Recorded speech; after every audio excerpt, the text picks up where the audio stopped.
And we're going to turn it over to our District Governor-elect, Bob Roush. Thanks, Jeff. I don't have anything to add. Let's move on. I'm just kidding.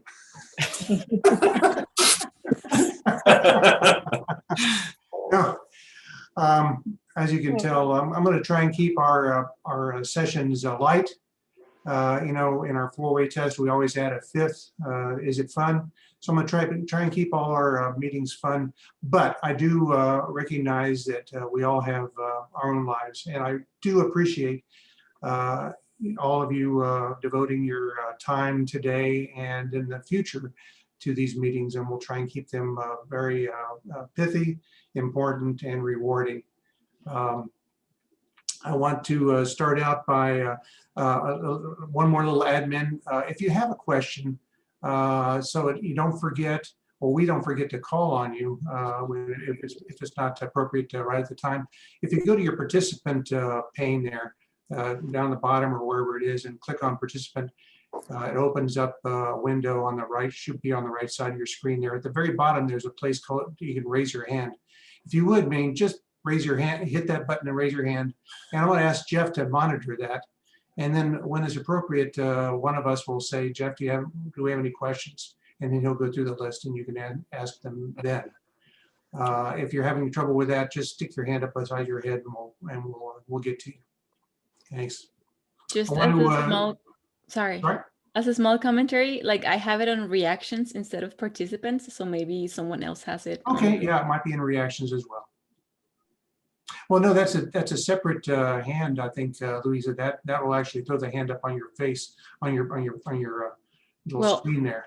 Mine appears on the reaction. There it is. Okay, yeah, you're right. You're right. Very good. Okay, I stand corrected. I will never question young people on technology, ever. That's a mistake. Anyway, I do want to welcome our new people that are taking on positions in our leadership group here. I want to, I'm so happy that you are on our team. Scott Stafford is an AG. He's moving into the LG position. Thank you for doing that, Scott. In the Central Action Team, we have newbies Jen Dresser, Alan Bash, and Mark Tobiasen. Thank you so much. Great to have you on board. Out in the East, we got Leo Levitt and in Clovis. And down south, Yasser Murga. I don't think Yasser's on with us today. He'll be on with us next week, and he's in El Paso. So again, thank you. Welcome to the group. Me. A lot of you know me, many of you don't. I grew up in Ohio. Most of my childhood was in Ohio. I was born in Columbus. And we moved to Philadelphia. And that's where I learned those. Love Philadelphia and all things Philadelphia. And so I expect all of you to be Eagles fans from now on. And support the Eagles and the Phillies and the Flyers and anything Philadelphia. I went into the Air Force out of, I went to Miami, Ohio, in Ohio, and then I went into the Air Force, spent 20 years flying airplanes, very, very fortunate to do that. Then I spent 25 years helping people invest their money and plan for their financial futures. I joined Rotary in 2005 with the Del Norte Club, and I started out as a Red Badge chair, moved into international service, the foundation. I headed that up for a couple years with the club, became president a few years ago, and then Bruce asked me to be an AG, and before I could become an AG, I was moved into becoming a president. So here I am, I'm sorry, governor. And so here I am. I'm very, very fortunate, happy to be here and to be in this august group. The tremendous amount of dedication, experience, and devotion to service is awe-inspiring. So thank you again for being on our team, and I look forward to being part of our service in the next 17 months. So enough on me. I just got done with my last training, which was the International Assembly. Normally we would have joined about 600 of my closest friends around the world in Orlando. The other DGEs, we weren't able to do that. We were all virtual. And but it was still a really amazing experience. And at the International Assembly, our incoming president, Shaker Mehta, started off with a very inspiring presentation on his vision and direction for Rotary in the coming year. And I want to share that with you now. So if you will just stand by with me, I'll bring that up.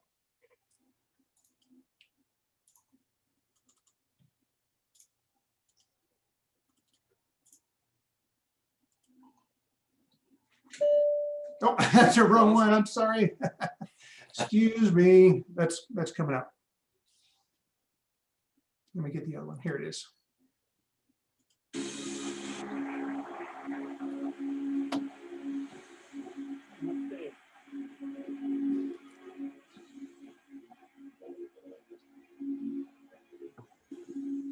Hello, the movers and shakers of Rotary around the world. You, the DGEs, are the movers, and I am shaker. Today, you are taking a very important step in your journey of service and leadership. The forthcoming 17 months will be the most amazing, fruitful months in your life. You can turn this period into the most satisfying period of your life. During this period, I urge you to dream big, guided by our shared vision for Rotary. You will plan and set goals, inspire and motivate Rotarians to reach goals. Goals to expand the reach of our organization by increasing membership, and goals to increase the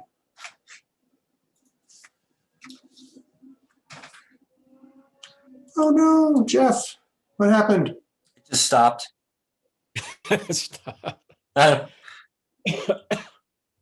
Anybody got a clue as to what happened there? No.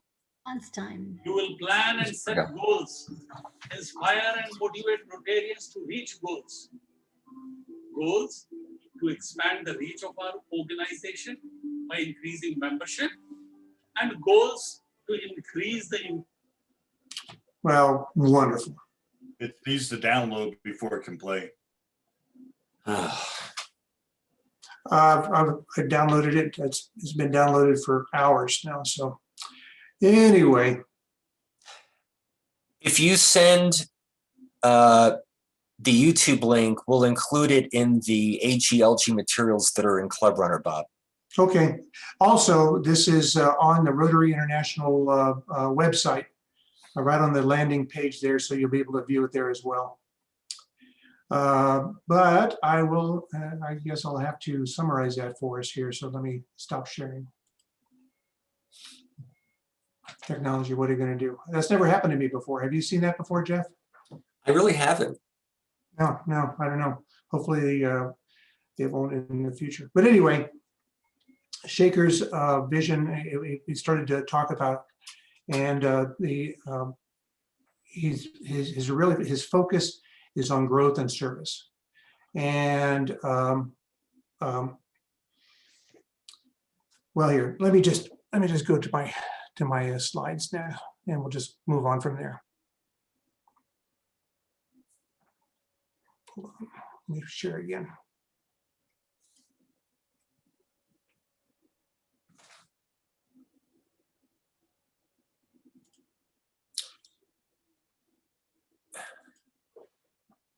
There we go.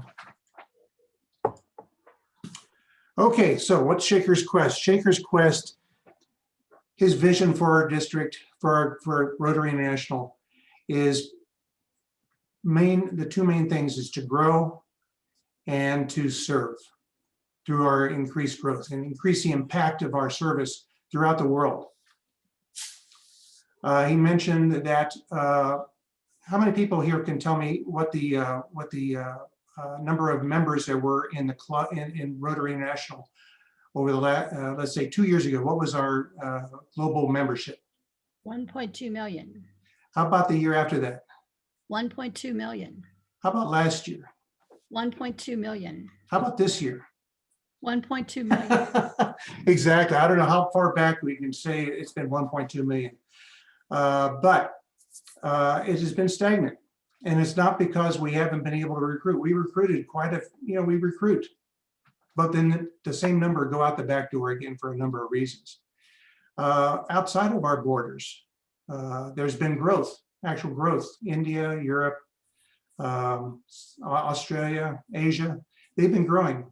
America has not. America has been shrinking in their Rotary membership. So Shaker's goal for us in the next 17 months is to grow Rotary membership from 1.2 million to 1.3 million, a growth of 100,000 members at the end of 2022. And his plea to us, his request to us to accomplish that is very simple. It's simple, but maybe not so easy, but it's simple. And the watchwords is each one grow one. I'm sorry, each one bring one. Each one bring one. So over the next 17 months, we would like everybody in our district to bring somebody to a Rotary function. I'm not saying bring a new member, bring somebody. Some of those will become new members. And if everybody around the world can do that, bring over the next 17 months, bring just one person into Rotary, into a Rotary function, a meeting, a service project, a fellowship, whatever. Introduce one person to Rotary. We can make that 1.3 million goal by the end of next year. So that's one thing. And then the other is to increase our impact.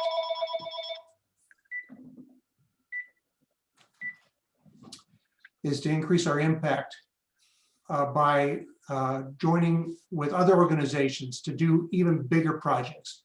We do a lot of projects now. We would like to join hands with other organizations and other Rotary clubs to do that, to increase our impact and to focus on girls. Now in America, I don't see that as a big issue with us as far as gender equality, as far as how we take care of each other.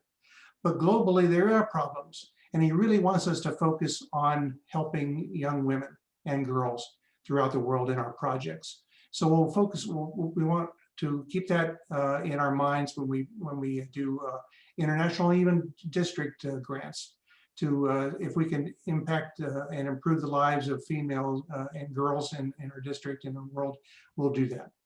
Okay, so how are we going to support that in our district? I want to set our stage here for going forward. So very briefly, we will learn, we will adapt. We will learn from the new world we find ourselves in, this pandemic. And we'll take the positives, and there are positives from this new world, and we will use those to adapt to become even better in our service and our growth and how we operate as a Rotary district and our clubs. You know, Jeff mentioned to me that it's a shame that we aren't together. We would have gone out to dinner last night. We would have been having a good time. We'd be face to face, but we can't do that. And I mentioned that, yes, you know, a positive from that is that there are some people on this call that would not have been able to join us, maybe because of the weather. On the eastern side of our state right now, they're having some some very cold weather, maybe some snow and some wind that will be coming in, and it's going to envelop the rest of our state today. So that might have prevented us from having a good turnout. That's not the case with the Zoom now. So that's just one example of how that we can adapt to our new situation, our new normal that we're going to find ourselves as we come out of this pandemic, hopefully sooner than later. And how we're going to adapt, and we're going to take advantage of the new technology, the new methods we have to be even more effective as a district. I'm going to ask all of us to embrace Shaker's request and his method of bring one, each one bring one. So think about that and promote that as you're out in your clubs. Promote that. We'll do that at PE as well, at PETS next month. We'll be talking about the very simple, but maybe not so easy goal of everyone bring one. You know, when the at our International Assembly, the German and the Swiss contingent had a happy hour one afternoon. It was evening in Europe, it was in the afternoon in the US. And they said, we have a corollary for shakers, each one bring one. We say each one drink one. And I like that. So I think we should do that as well. But each one bring one, and that'll help us grow Rotary and hopefully grow our district and grow our grow Rotary membership around the world to get to the 1.3 million goal that Shaker has laid down. We want to increase the diversity and inclusiveness of our membership, and that'll help grow ourselves as well. There is a difference between diversity and inclusion. We'll talk about that in future sessions. I apologize.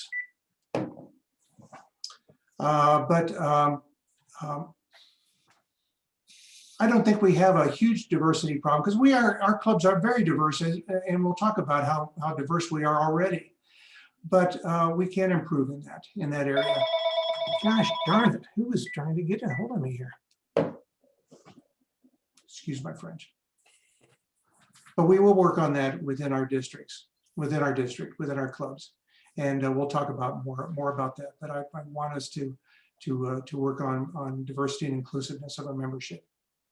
And then we're going to improve our branding. You know, Rotary wants everybody to adopt the new branding by the end of 2022, June of 2022. And so we're going to be working on that. So we have a universal brand throughout our district, and that's going to help our recruiting as well. And we will continue to serve the underserved. And I want to emphasize during our year together, joint service, excuse me. I would like our clubs to join hands with other organizations in their service to increase our impact. Rotary Days of Service is something that Shaker brought up.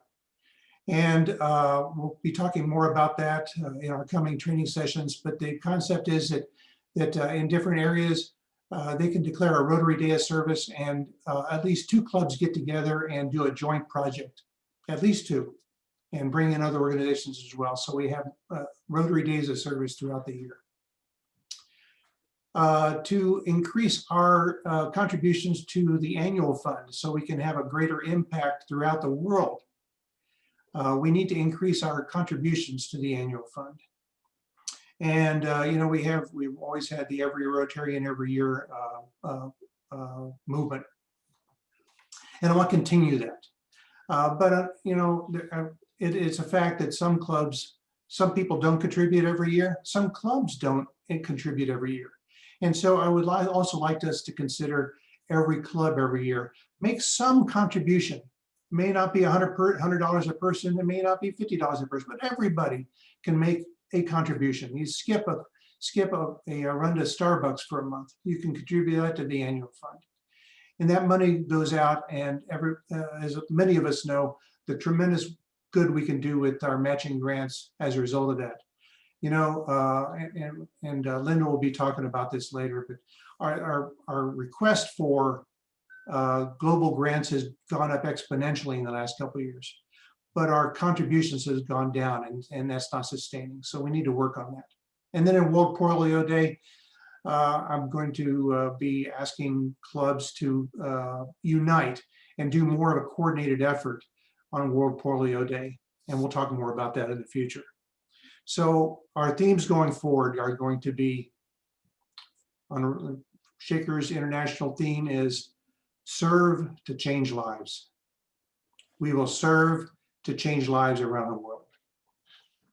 And within our district, to support this, we will adapt and grow to serve. And our service will change lives around the world. So Jeff, I'll turn it back to you and we can move on. Okay, and again, sorry about the video, but if you send out the link or send me the link, I'll make sure it's on the AGL. I will send you the link, yeah. Yeah. Perfect. Okay, so so before we go to our next agenda item. Any questions for Bob?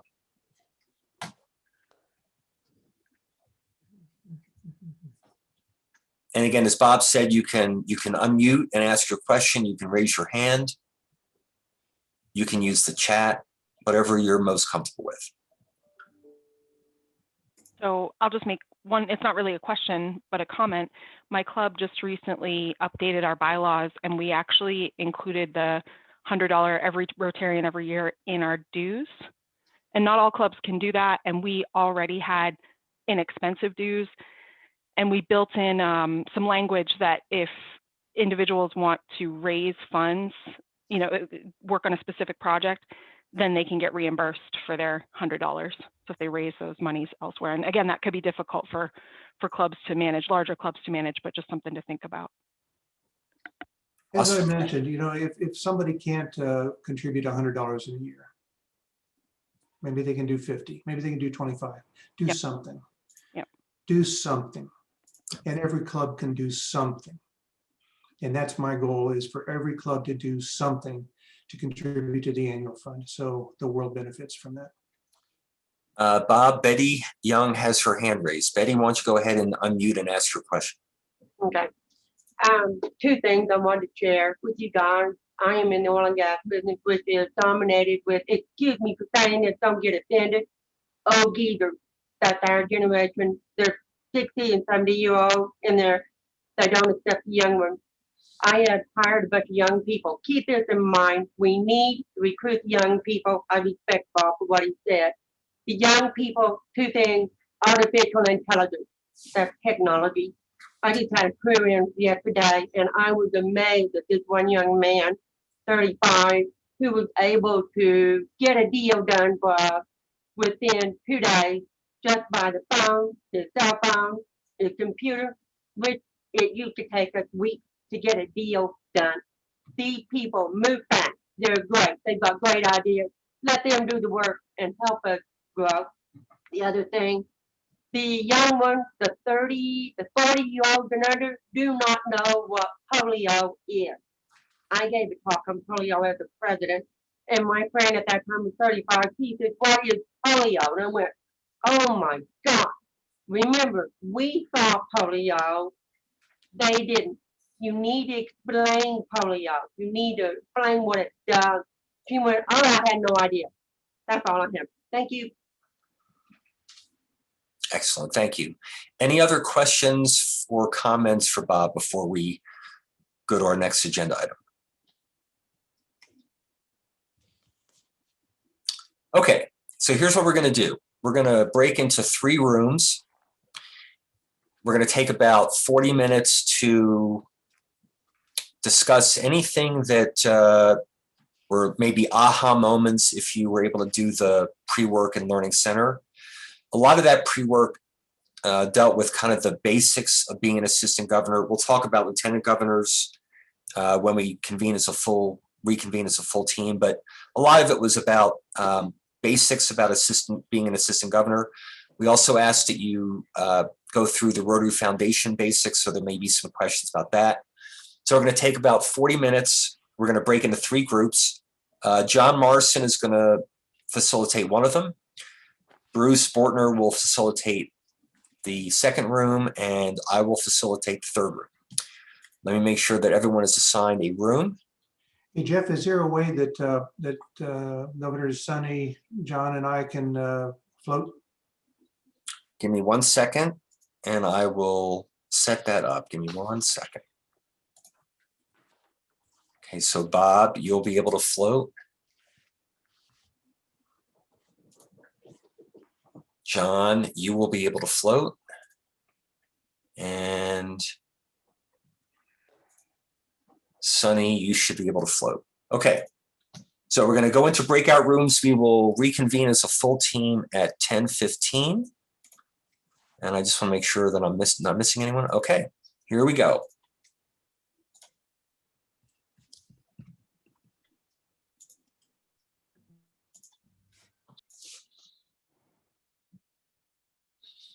All right, so this is the central area group plus a few.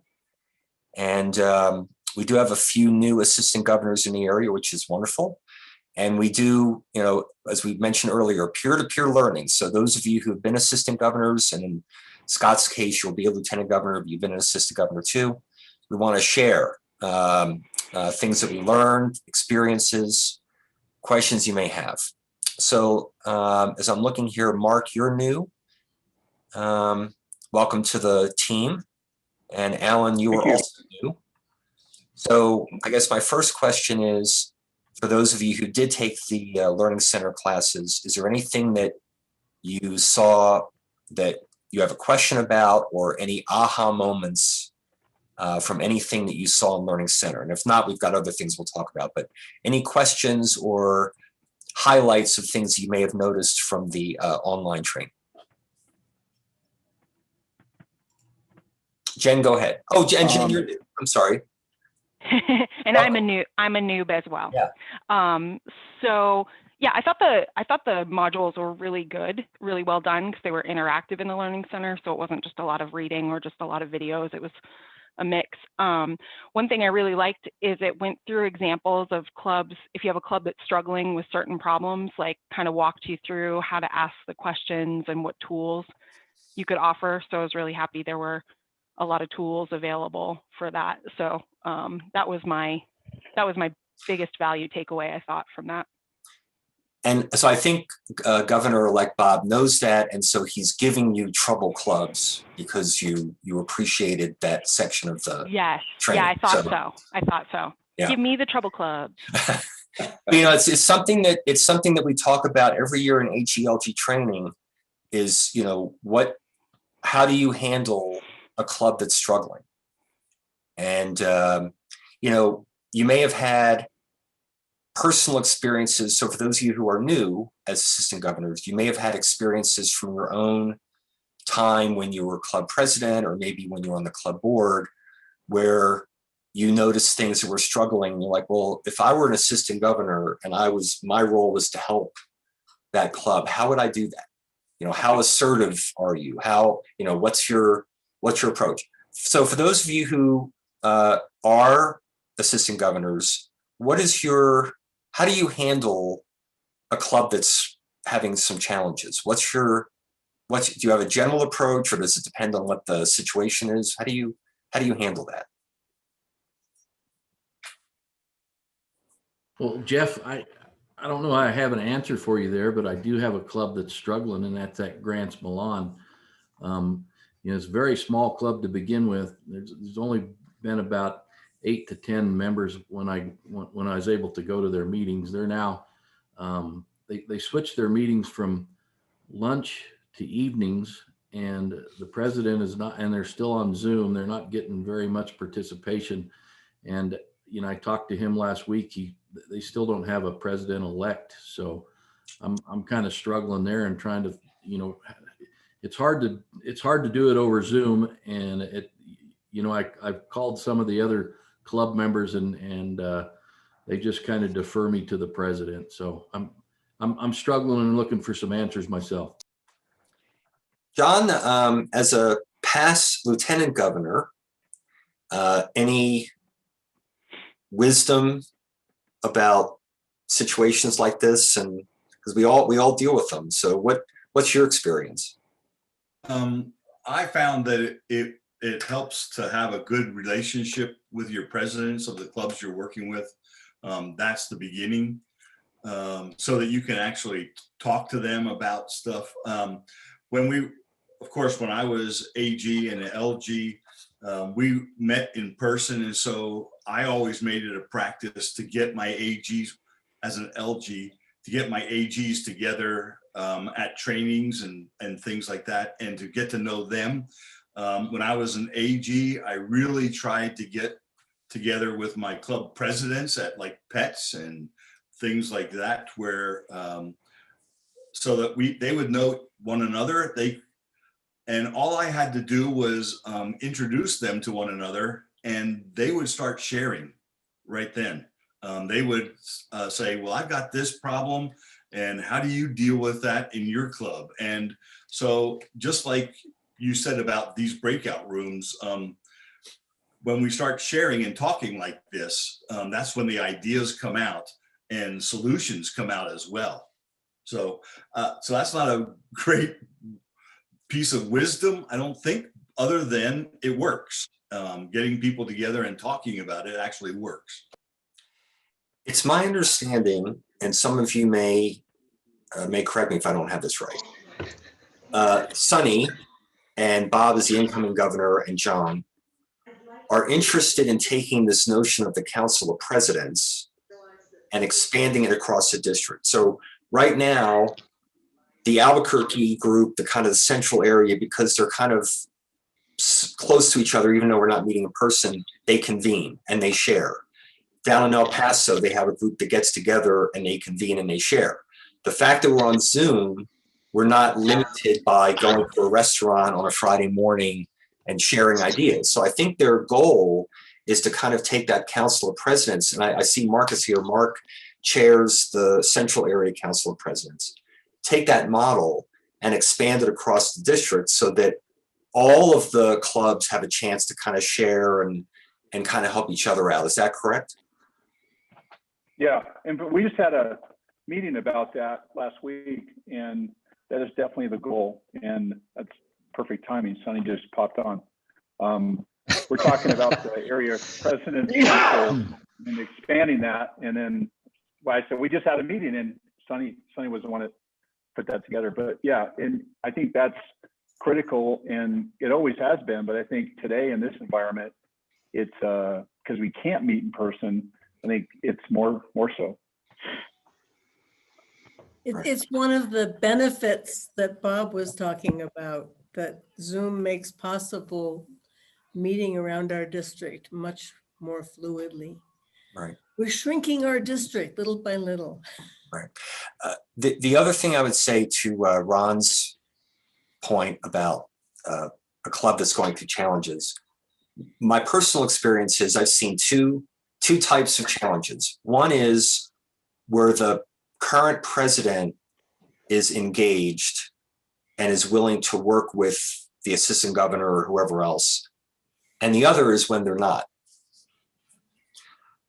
If they are, it makes it more likely that the club can work its way through because the club leader at the time is on the same page, acknowledging that there's a problem or a challenge and willing to work on solutions. It would be much harder if the club president were not engaged. And I don't know about your situation, Ron, but I think part of it, and I think this is what John was alluding to, is that part of why we do this training now, and for those of you who are new assistant governors, the time to start building those relationships is now. It's not July. So get to know them. Talk to the assistant governor that has that club now. What are you finding? So you want to use this time to build relationships, understand the club if you're not familiar with them, and kind of get a sense of things. And by that point, if you built those relationships, then you're more likely going to have success reaching out to the club president, offering your support, and figuring out how best to address the challenge. Jen, you've got your hand raised. Go ahead. Yeah, sorry, don't mean to dominate, but No. how will we know who those points of contact, or when will we know who those points of contact are? I guess the current presidents and then the current AGs. So the current AGs, so Sonny would know. Also, if you log into Club Runner, you'll see the district organization chart, and you'll see which current assistant governors are assigned to which club. So you can just log into Club Runner to get that. Same thing with current presidents and incoming presidents.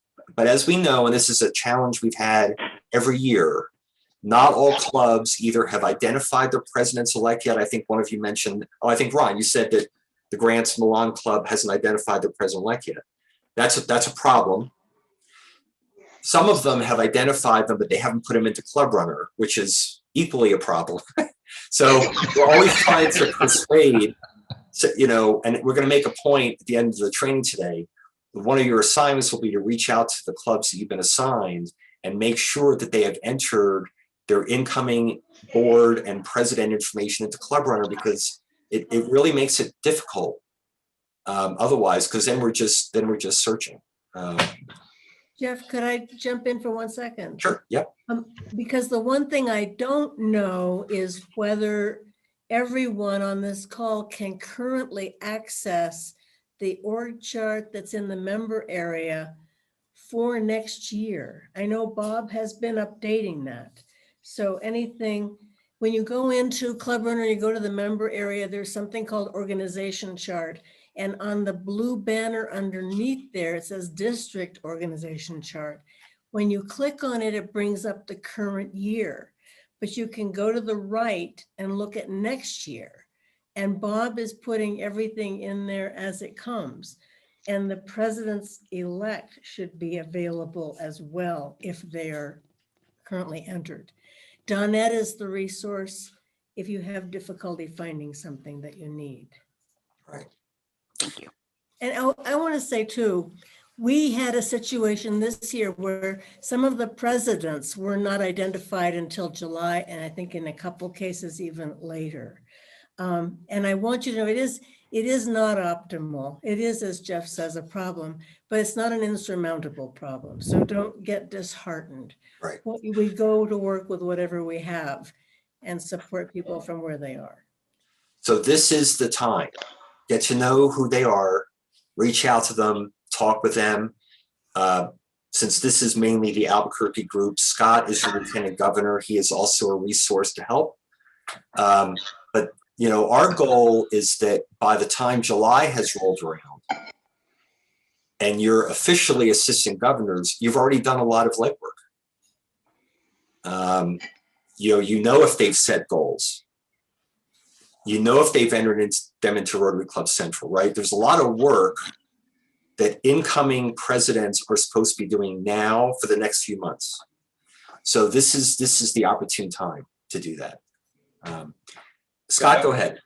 Yeah, I've been giving a little bit of thought since I'm new as lieutenant governor as well, and not familiar with all the issues that some of the other clubs and AGs might be having, that maybe getting on a small Zoom meeting with the new assistant governors and the current assistant governors and just having that discussion between the three of us, so we all have a little better understanding of what the issues have been, some of the challenges, how we might work together to solve those problems.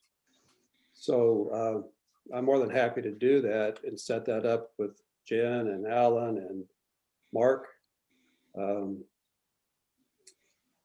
We have two others. Oh, yeah, Frank and Ron, right? Yep. We have 5 in our area. Yep. So maybe we could do that. The other thought I had, though, is going back just a little bit when we were talking about some of these challenges with the presidents that aren't engaged. Boy, I've really witnessed that and how different it is from one year to the next, depending totally upon that president. In my first year as assistant governor, I just about called Tony Pino and said, Tony, find somebody else, because one club would not answer my phone calls, would not respond to my emails. It was so frustrating that I didn't know what to do. The following year, it was wonderful. You know, I had a new president who was engaged, and it's gone swimmingly. So that's something that we need to figure out how to make that president understand that he's got a responsibility and we're there to help. So please correspond with us when we try and contact him. And Scott, this is for everyone really, if the president won't answer your calls, it's okay to reach out to some other officer in the club. Yeah. And sometimes you can find a live wire that way. And that's very interesting because most clubs do have somebody in that club that's just been around forever and knows how the club operates. Yeah, that's a good point of contact. You're right. I think the other opportunity for the next few months, given that a lot of clubs are meeting by Zoom, some are meeting in the hybrid format, whatever, is observe the club. Let them know that you're an incoming assistant governor, more so that they understand why you're participating. But each of you have the experiences of your club, and every club is different. And so if you use this time to observe, get a sense of the dynamic, who were the doers? Who are the backbenchers?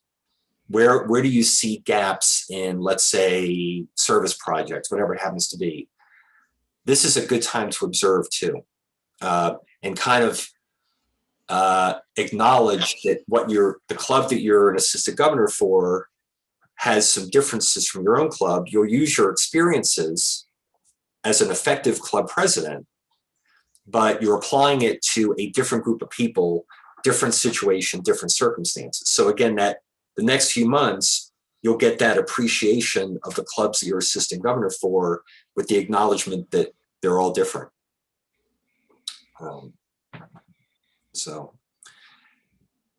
Hey, Jeff. Go ahead, Ron. That brings up a good point about contacting others in the club. And I haven't tried this, but is there a way we can get the contact phone numbers for the other members in the club? Only if they've entered them in Club Runner, which they're not always good about. That's something you as AGs can really help with. Make sure that officers have phone numbers and email addresses in Club Runner.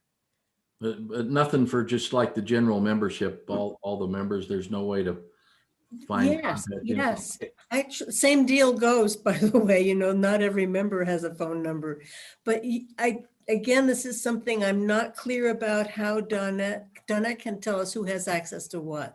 But in Club Runner, there is, when you go to the club page, a way to access both officers, they're called executives, and then there's a link for members.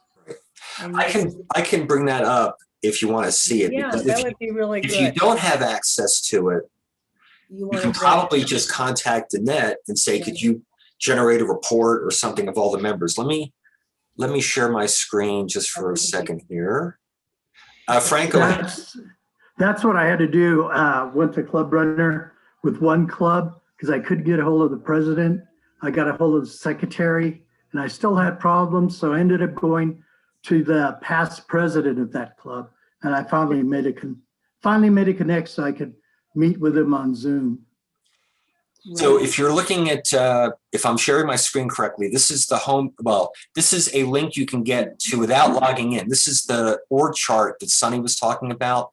And I just clicked on Jen Dresser and it shows her clubs. Jeff, that wasn't the one I was talking about. Well, no, this is the one that before you log in, you can still see an org chart. If you log in and you, give me 1 second. Okay.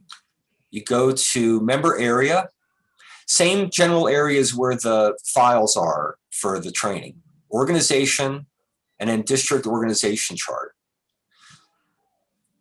And it'll default to the current year. So as Sunny said, you click on next year right here.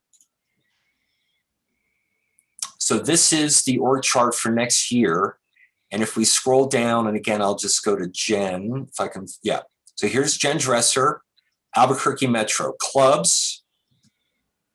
And I can see the clubs, view executives and directors. So that you hopefully should be able to do. Let's see what happens when I click on Albuquerque Rio Grande. And again, this will be executives and directors for next year.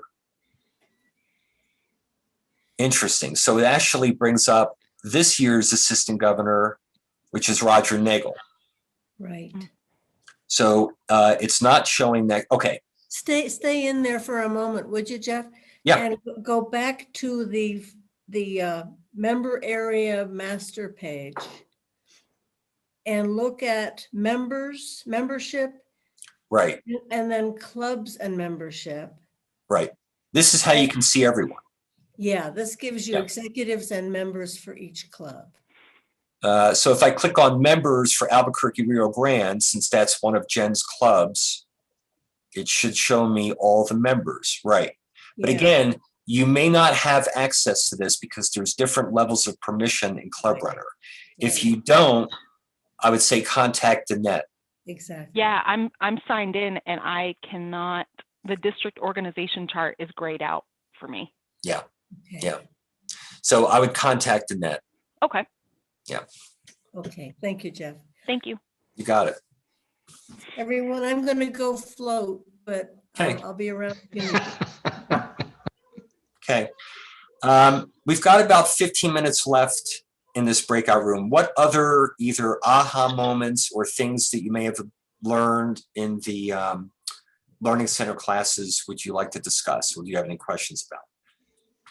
Well, I just want to maybe first say that the Learning Center stuff is great. And like Jen said, I think it's the fact that it's interactive really helps kind of take you there, so to speak.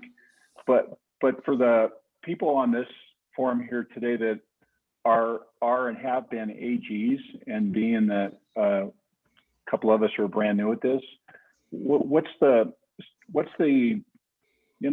30-second elevator pitch of what it is that an AG does in your words? If I get asked that from, I don't know, I go talk to a member, I'm like, yeah, I'm an AG. Oh, what's that? What's the answer to that?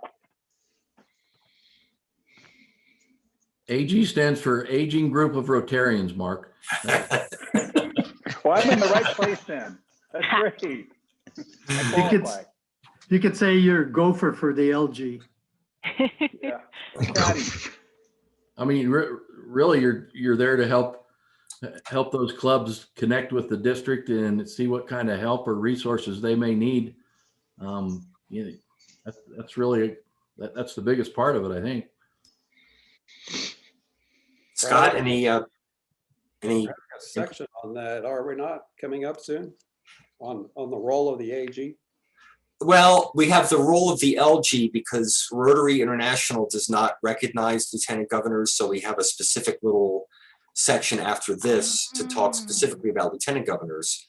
But really, this is the time to really think about and kind of clarify, what is an assistant governor? I would use words like guide, support, assist, learn. The assistant governor is also the liaison. So you represent the governor when you are interacting with a club, and you are providing the governor with useful information to help the governor understand the state of the club. So you really are the I call it the connective tissue. Yeah, I did not like that, Jeff. Gross. Oh, I'm sorry. Just kidding. Just thank you. But yeah. And it's interesting because our district is so large geographically, even though we're meeting by Zoom, but districts who are geographically smaller, the governor is kind of there. So the assistant governor is still the liaison, but the governor isn't that far away and the governor can attend meetings and so on. We really don't have that luxury. And so it really is important that the assistant governors represent the governor, make sure that when you're communicating with the clubs that you're communicating on behalf of the governor, but that you're also getting feedback that you're then going back to the governor and lieutenant governor and saying, here's what I'm observing about such and such a club. So I would say guide, support, assist, liaison. Those would be my words. Bob, any thoughts about 30-second elevator speech for an assistant governor, kind of like a snapshot of how you would clarify their role? Oh, thanks. Just throw that at me when I walk through the door here. 30-second elevator speech, I think, I don't know. What's the situation to a non-Rotarian or to a Rotarian or? New AG, for a new AG. To a club, right? Yeah. Is that correct? Like, oh, sorry. Yep. I'm still not understanding the question. Sorry. So Bob, if like I go to my club and somebody comes up and says, "Oh, you're an AG," what is that? How, what's the response for a Rotarian, somebody, that has that background? Okay, and we'll talk about that, what the roles, what your roles are, and then you can sort of boil those down.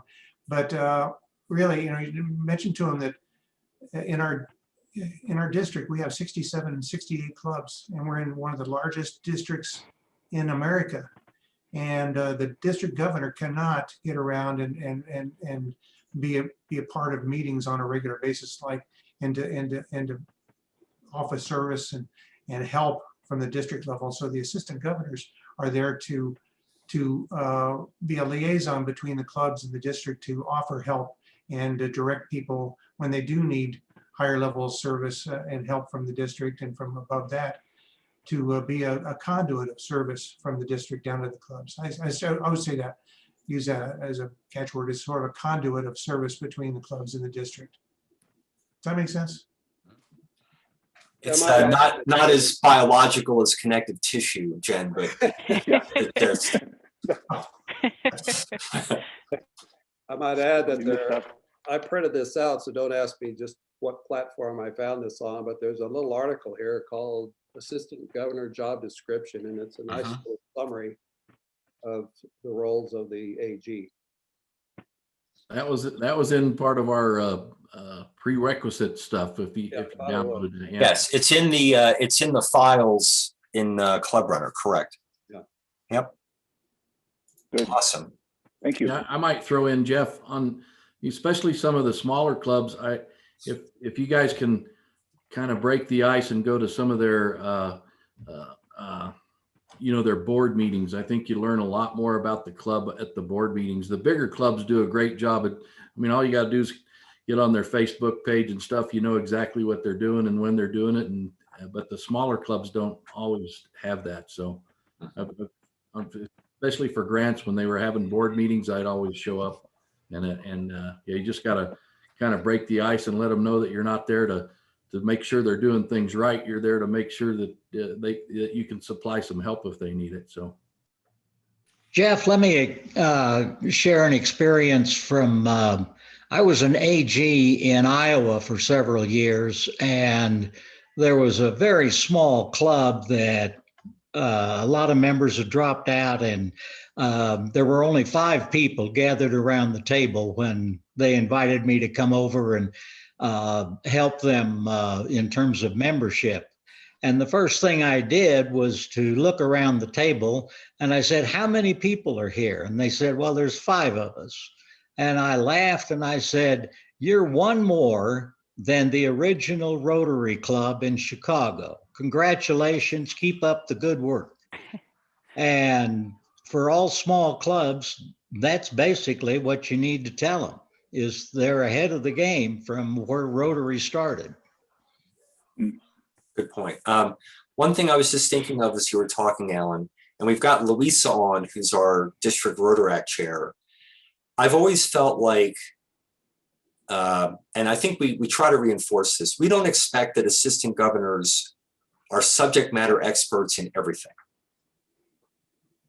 But we expect that you are familiar with everything and you would know where to go. If a club has a question, you may not be able to immediately answer, but you would have a sense of where to help them find the answer. So for Louisa, for example, you want to know, we've got a district Rotaract chair who happens to be a Rotaractor, and she's fantastic. And the more you get to know the district leadership, the different programs, all of that, the more, even if you don't have the immediate answer, you know where to get the answer. Does that make sense? So you're like again, as Bob said, you're kind of like that conduit into all of the world of Rotary. And then the other thing is that some assistant governors will, for whatever reason, tend to be more reactive. They'll wait for a crisis or they'll wait for a phone call and then offer their help. Our recommendation is to be proactive. Don't wait for the call, because sometimes you'll observe things that set red flags with you that the club may not be recognizing yet. So we do recommend to kind of be proactive, reach out, see how things are going. There's an expectation that you're doing one club visit every quarter, starting in the official Rotary year. But the main thing is to be proactive, as Ron said, attend board meetings. And just observe things. Just don't wait for the wait for the phone to ring. Okay, we've got about 5 minutes left. Any other questions? I don't know if you took the Rotary Foundation Basics class, but Tom, our current foundation chair, and Linda Woodward, who's the incoming foundation chair, really wanted all the assistant governors and lieutenant governors to be familiar with the basics of the foundation. If you have any questions about that, of course, Tom is on today. Linda will be on the 27th, but did anything come up that you had a question about regarding the foundation? I heard something changed with matching. I'm not sure. Is that right? Like the way it's matched now in the districts? That wasn't covered in the training, but as I was reviewing the training, that I was wondering if so it's matching a little bit less now. Linda will be covering that down the road, but starting next year, and it's all because of the reduction in contributions and the increase in grants. The concept was, and this is a good, I think, a good illustration. Let's say you have a family of 5, 4 children, and you only have food to feed fully 2 children. So do you say, okay, everybody run to the table and the first 2 there get to eat? Or do you split it up and so everybody gets something? And that's what we're doing now is at the foundation, is they're reducing the amount that the clubs can get on matching, so every club can get a match. That makes sense? Yes. Yeah. One other thing. Oh, go ahead, Bob. One of the big differences I think is for the international grants was Rotary International used to match what the clubs and the district put up, and now they're only matching some of what the district puts up, correct? Yeah. And then that's going down, Ron. It was 100% match of the district designated funds. That's going to 50%. Yeah. And I didn't know about the large scale. I can't remember the name for it, but the type, I knew global grants and district grants, but the other kind for like the larger projects, I did not know about that one. That's the scalable project. Yeah, that one. And there's only like a small number of those granted through all over the world, and they're $1 million grants. So I don't see our district participating in that. Right. We just have a few minutes left. One other thing we haven't touched on yet, but it really is important both at the club and district level, is that as assistant governors, you will observe people, and I think, Jen, you kind of alluded to this earlier. You may observe people that really should be in leadership, whether it's club leadership or district leadership, that they may not think about, or their club president may not think about. So we're always looking for people to serve in leadership roles. And so because you're not part of the club, but you kind of have a vested interest, you may notice people that's like, boy, that would be a great person to be like New Generations chair, or maybe serve on a district committee. We're always on the lookout for people who are interested. And just like when people don't join Rotary until they're asked, a lot of people don't step up and serve in leadership positions because they're not asked. So as you're getting to know your clubs, be looking out for those leaders and see if they're interested, right, Bob? I agree. I'm going to cover that down the road as well. But always, like membership, leadership as well. The old saying: "Always be closing, always be recruiting, always be looking." Hey, we have a couple minutes left. Any other questions? Primarily about the kind of the assistant governor basics. And part of why we don't spend a lot of time in the training is because, like you all pointed out, those learning center courses are really good. Rotary has done a great job really improving the learning center. Years ago, it really was not as effective as it is now. So I'm glad you found it that it was good. There are similar courses for club presidents and board members. We're gonna, when we do pets, we're gonna ask that the incoming presidents take the, being a club president course, just like you all did. So yeah, we feel the same way. Any other questions or comments before we go back to the main group? Hey, Jeff, admin wise, I just sent you a link to Shaker and to another presentation on your email. I don't know if you want to look at, and maybe you try it and see if it'll work from your end as far as, instead of me trying it. I don't know if, or we ought to just move on and forget about it. We'll see, because we wouldn't have the time in the agenda. It was like, what, a 15-minute video? It's 15 minutes, Yeah. We'll see. We'll see if we can accommodate either now or maybe on the 27th. So, Okay. All right. What I'm going to do is I'm going to leave the room. You all can talk for another minute or so. Go back to the main room and then close the rooms. So I will see you all in a couple of minutes.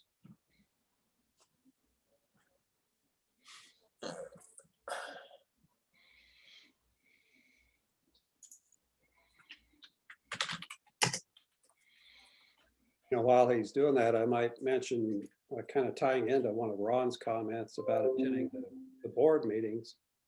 I've also tried to attend one of the functions that each club has, like their major fundraiser or a social dinner or an activity.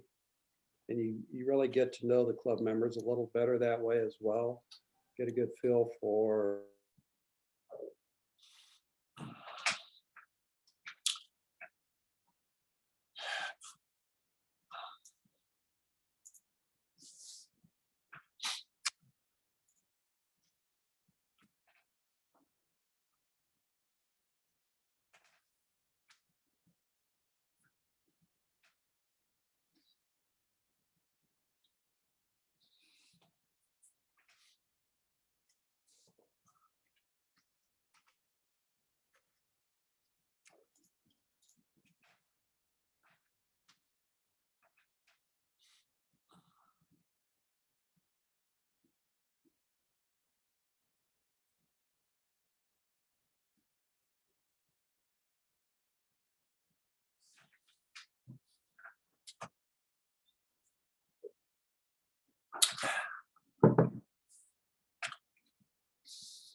Well, Jeff, breakout room 3 thought it was worthwhile.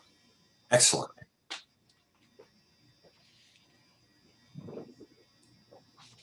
Excellent.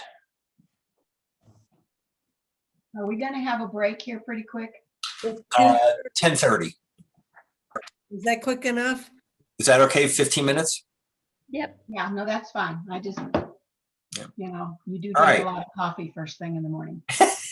Well, you can always get up if you need to, all right? Don't wait for permission. Okay. So what we're going to do for the next 15 minutes is we're going to go over Lieutenant Governor requirements and job descriptions. Bob, I believe you're going to be leading that. Yeah, if you want me to. Do you want me to share my screen? No, I've got it on mine. Okay. So I'll bring it up. Are we ready to go? Yes, sir. All right. So what we're going to talk about for the next, what I'm going to chat about and hopefully get some inputs from y'all, and Sonny and John can jump in about the roles and responsibilities of lieutenant governors in our district. So let me share my screen with that.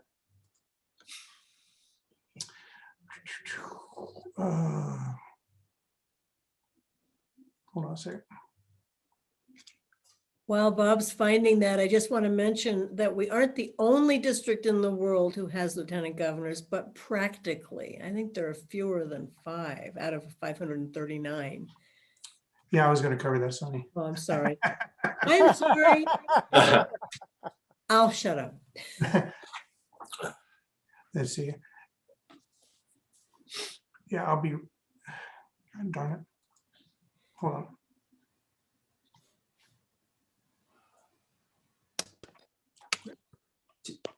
Talk among yourselves here. Do you want me to share mine, Bob? Oh, here we go. I'm trying to get back to my, this is my last one. I'm trying to get back to my other one here. There we go. Okay. Okay. I apologize. We're not seeing it, Bob. Okay. There it is. There it is. There it is. Now you got it. Okay. Okay. So, lieutenant governors, first of all, why do we have lieutenant governors? As Sonny was alluding to, you know, we got 67 clubs, 68 clubs, hopefully maybe more than that by the end of our next year. And we have 22 assistant governors. And we are in one of the largest geographical areas in the lower 48. Some say we're the largest, some will say we're close to it. I've seen some big districts in our zones. But so a number of years ago, our district leadership decided to divide our district into 5 what they call action areas geographically. So we have 5 of those, and each one of them has a new position to oversee it called the lieutenant governor. So we have 5 lieutenant governors in our district, and our lieutenant governors are elite because they are, to my knowledge, they're the only lieutenant governors in the entire Rotary International system. There aren't any lieutenant governors anywhere else in the world. Does anybody have anything to counter that? Has anybody heard of lieutenant governors elsewhere? Yes, Bob, there are a few other districts. Are there? Yes, I know there's an area in Australia that uses them, and I think maybe 1 or more, but not it's many. very rare. It's very rare. So our lieutenant governors oversee the assistant governors in their action area. And they serve as a liaison between me and the assistant governors. They predict that you will promote our district plan to our clubs. So you have to be very aware and knowledgeable of what our district plan is and what our action items are.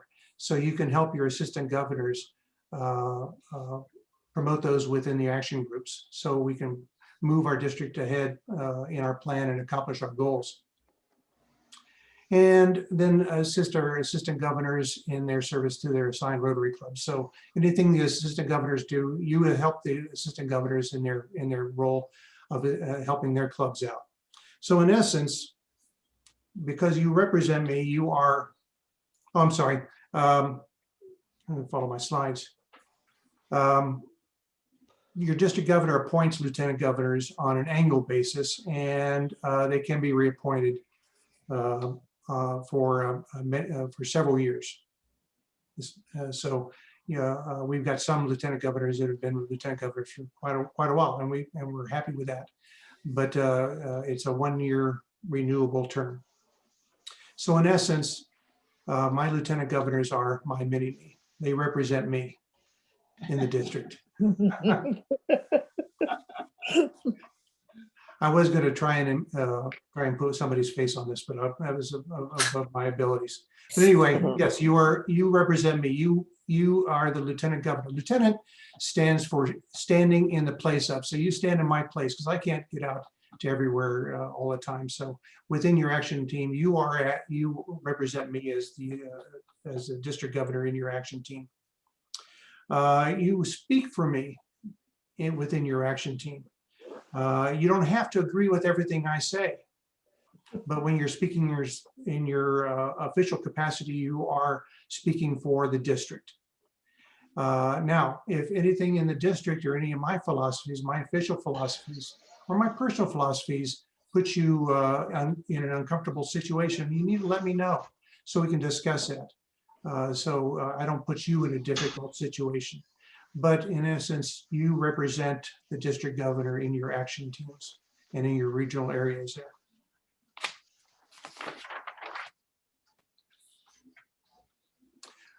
Like me, you've got to walk the talk. When we ask the clubs to do things, we ask our assistant governors to do things, we must do them as well. I expect you to attend all district and regional and international events. Not all, but representative ones that you can attend. So when we have district, regional, and international events, including the international conferences, it would be great if you could attend those. Some of the most rewarding times I've spent in Rotary were at the international conventions, mingling among 30 to 40,000 of your closest friends. And I do mean closest friends. You really make a lot of great friends at international events. That's where you really become a Rotarian, is when you go to an international event. Just like I was at the International Assembly, the international conferences, they're the same. So we would like you to be in attendance at district and regional events. When your assistant governors go out on club visits, go with them. Not all of them, but a representative amount to represent your district governor to those. And then when the district governor does visit clubs in your action team areas, I'd like you to be there with me, just to support me and to participate in my club visits.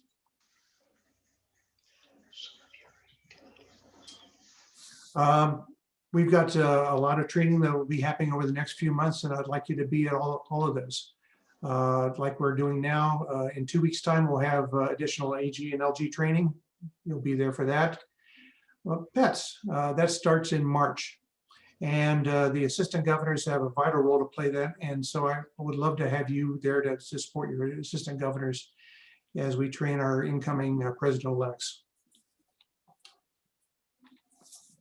And then in April, we'll have our district conference, and it's critical that you register and attend our district conference and support our district governor in our celebration of all the things that we've accomplished over the past year.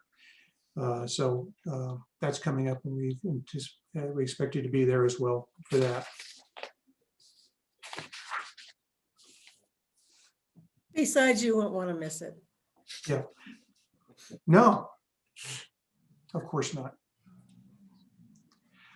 Assist your assistant governors as they work with the PEs at our PETS training with their goal setting. That's one of the main things they'll be doing at our PETS is to set their goals and to work with them to help them do that and get that into Club Runner and Club Central, and help them learn how to update Club Runner so it's always current, and we can, and the leadership in the district and Rotary International can see the progress that the clubs are having in moving ahead towards their goals.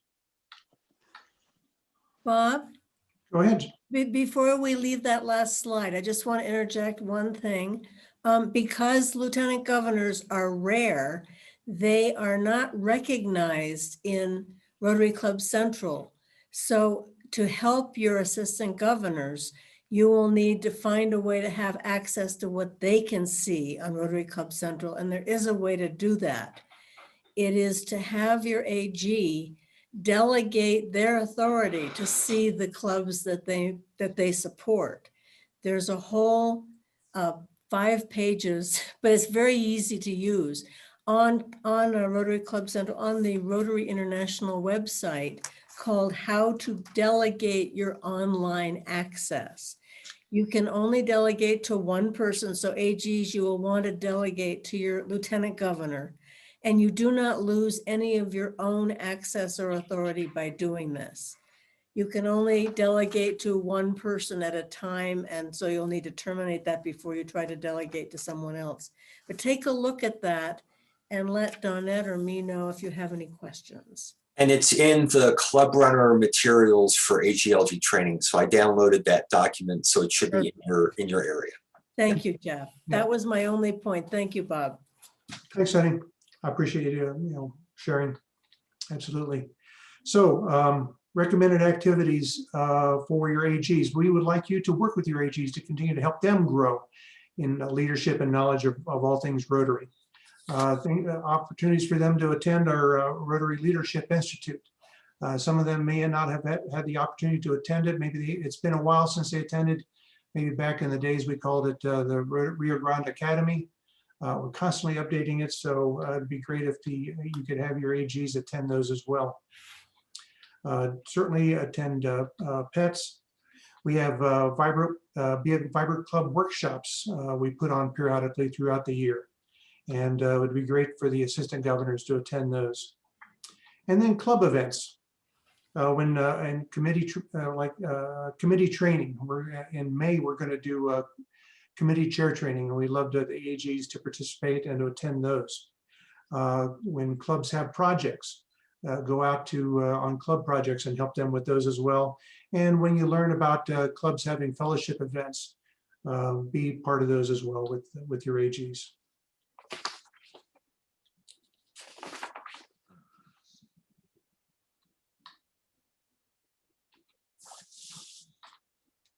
Promote training opportunities for club members in your region as well. Things we've already talked about, a Rotary Leadership Institute. Make sure the clubs are aware of those and are participating.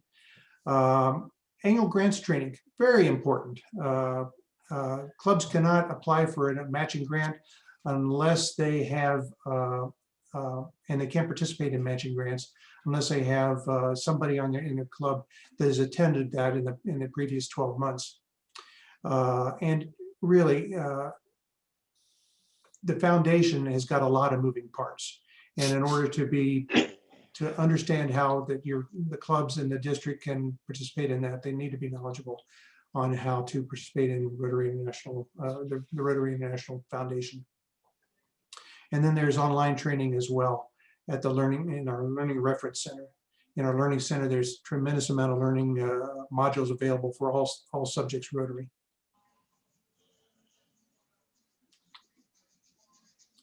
Reporting, be aware of what your AGs are doing in the field. They're going, whenever they do a club visit, they're going to fill out a governor visit form, and they're going to send that to me. And I'd also like that to go to the lieutenant governors as well, since they do represent me. So be aware of what your AGs are doing in the field, so you can support them in those as well. Know what events that they've attended and all the activities that they've been involved in. And then keep me informed of what your AGs are doing as well. As far as how often we meet, that's going to be a discussion item we're going to have maybe next week. And I'm going to pull you and the AGs as to how often do you think we should get together and in what format. The district governor and the district governor team and the LGs and AGs. As we were talking about in one of the breakouts, always looking for leadership opportunities in our district. We have people that have to move on, they can't do this anymore, and we've got to replace them. And so we're always looking for people that have identified themselves for future leadership opportunities. They may not know it, but we recognize that they have done well in their present capacities, and they could be a wonderful resource for our district going forward. So keep an eye out for those, and keep me aware of who those people are, and so when an opportunity arises, we can reach out to them and give them the opportunity to move up in their leadership in our district.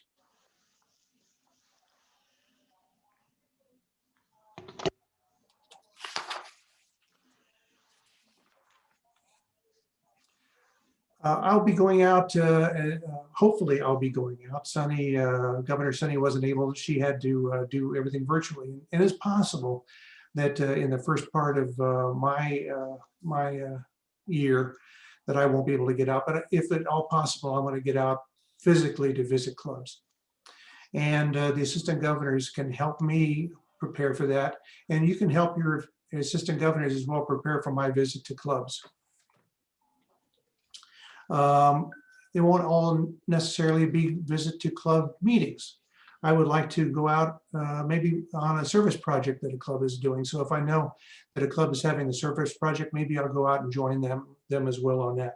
And the lieutenant governor and assistant governors can keep me aware of service projects that are planned in their action areas, so I can maybe bring that into my visits. Perhaps there's a weekend family event that a club is having. It would be wonderful if I could attend one of those. If in your action areas, clubs are having multi-club events, like service projects that are a multi-club event or a multi-organization event, I'd like to be involved in those if possible. And then traditional club programs. That'll probably be the bulk of my visits. But again, I expect you to be there along with the AG for that particular club and help me get prepared for those.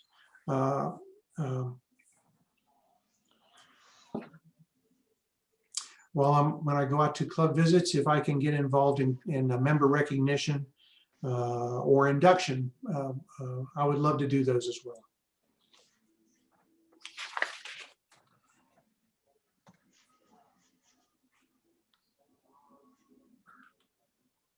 Stay sensitive to your AGs and what their issues are. Jeff?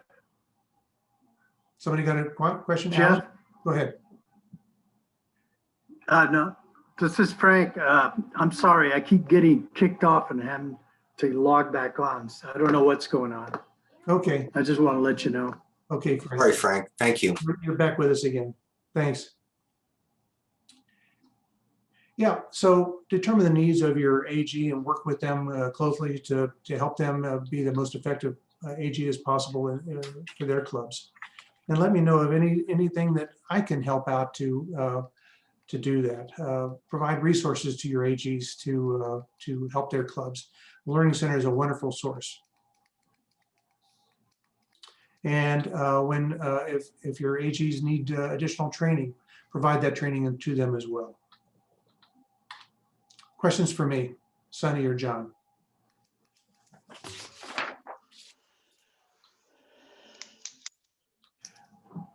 Okay, thank you. Hey, Bob, this is Debbie, and Hi, I do have Debbie. a question. Yeah. Can you refresh everyone's memory on how to access the AG visit form? Because it's not that straightforward to find. Maybe Sonny can help me out with that one. I haven't gotten involved with that yet. Actually, if Donette is still on this call, she'd be the perfect one. Otherwise, Jeff, if you want to bring up Club Runner, we can do it that way.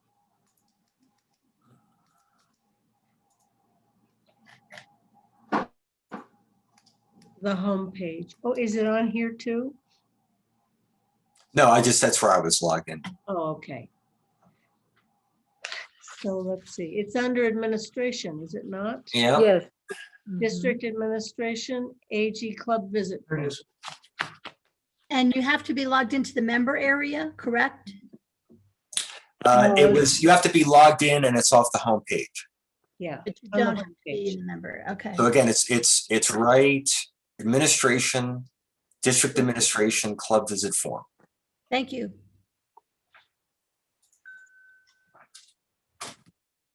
Easy. Easy And peasy. thank you to everyone who's doing it. It makes a big difference. I don't always acknowledge every single person who posts one, but I'm reading them all and I really appreciate them. Jimmy has been doing a fantastic job at sending me an update on his visits to the clubs and everything. Really, really, and I appreciate them. I read them and I appreciate them very much. And that's one suggestion I was thinking of, Bob, for you when you become governor. It's the LG does need to meet with you sometime, instead of just a phone call or something. We need maybe once every 3 months a Zoom type meeting or even in-person meeting, telephone call, and report what we have picked up around the area area and stuff.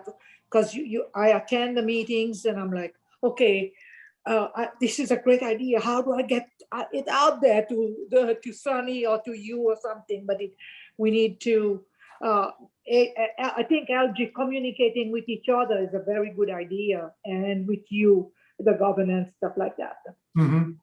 Yeah, keep that thought in mind, Leah, because I will be asking you maybe in our next session in 2 weeks' time on appropriate ways of meeting, the most effective ways of meeting. Governor Sunny has done them on a monthly basis. We may continue to do that.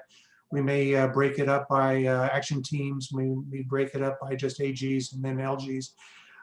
We can explore that to come up with what we feel is the most effective way of meeting and sharing ideas. Yeah, that way you don't have to go to everybody, but we all LG and we have ideas.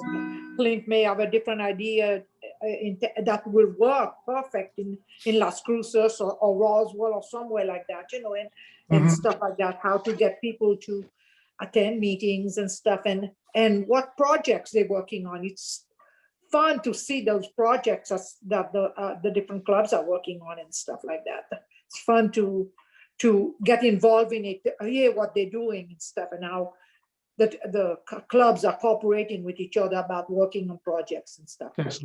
Thanks, Leah. So Jeff, I think ready for a break? Yes, sir. So I'm seeing 10:37, 10:38. So we'll take a 15-minute break. So that'll be 10:53. See you in 15 minutes.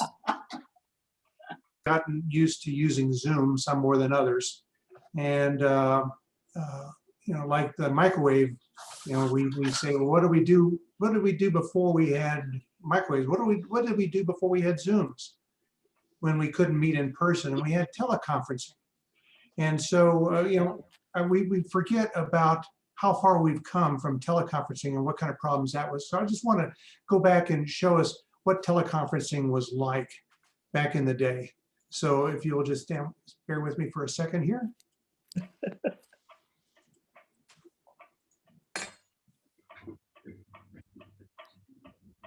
Did everybody see that? Yes. Trip Crosby has joined the meeting.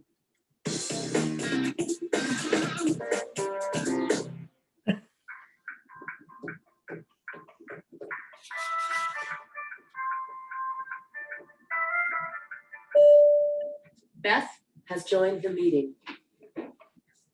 Hello? Tyler? No, this is Beth from ICS. Oh, hey, Beth. How are you doing? Oh, good. Yeah. When we used to do that. Making it. Tyler? Has joined the meeting. All right, well, this is Trip. Who's here? Tyler's here. Beth's here. Okay, the purpose of today's meeting is to discuss the...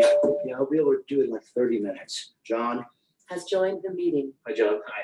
I was just trying to go over the purpose of today's meeting, which is to discuss the deliver... Tyler? Has joined the meeting. Sorry, guys. Here. Send an invite. Bring your access code. No, that's your PIN number. It should be a 9-digit number. Try pressing the pound key. Paul. Has joined the meeting. Any questions before we move on? Yes, this is Beth. What's our best plan of attack for the second quarter? Question I think actually... we should do. Oh, go ahead. Oh, I think Well, what we should do. It actually really depends on diversify. how you look at it, because the really come. Go ahead. Go ahead. You've been sales forever. Let me just say that.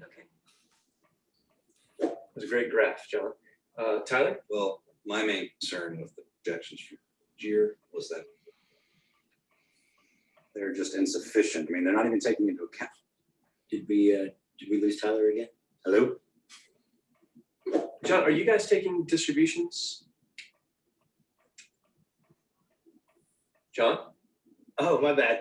I was on mute. Let me start over. So I prepared a presentation. I'm sharing it with all of you. You should be able to see it on your screen right now. Got it. I don't see a link anywhere. It says I need to download a plugin. You are all using Macs, I'm assuming. Yeah. How can you? Financials are looking great. Paul, do you have any comments on staffing? I was thinking about that because we get a few more contractor types in. Oh, I'm sorry. Rex, get down. No, I'm. So if we could tighten that up, then I To me, staffing is a huge. What is that? Is that me? Is that me? Not me. Not me. I just want to go over a couple of details as we move into our next section here.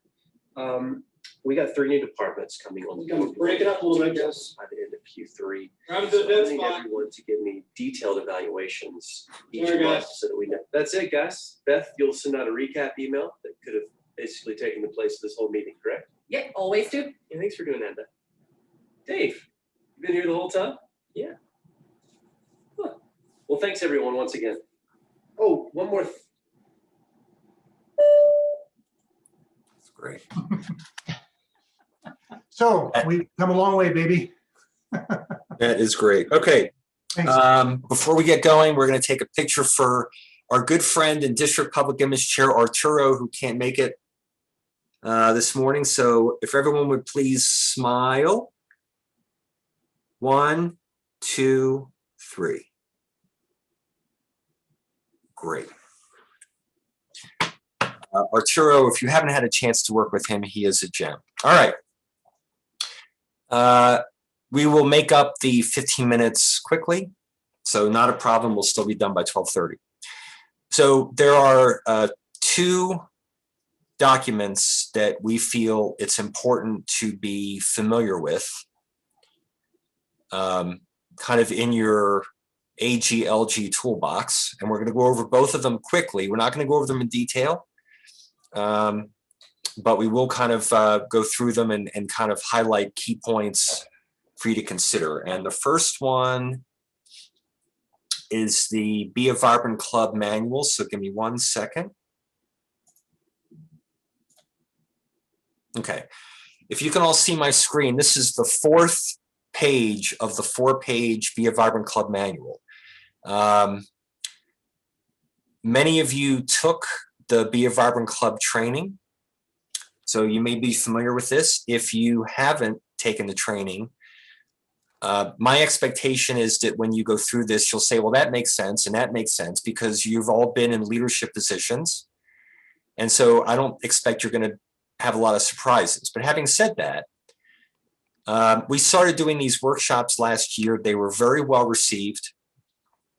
And as Bob mentioned, we may be doing more of these Be a Vibrant Club workshops this upcoming year. For you all as assistant governors and lieutenant governors, this 4th page, which is kind of the 10 key principles of being a vibrant club, it would be good for you to be familiar with them and to be thinking about them as you're assessing the clubs that you are an assistant governor or lieutenant governor for. And so rather than going through it like we're going through the training, we just want to make sure that you have this available. As a reminder, if you didn't take the training and you're not familiar with this document, everything that's in bold font, so strategic planning guide, the Rotary Club health check, the member satisfaction survey, which I still think is way too long.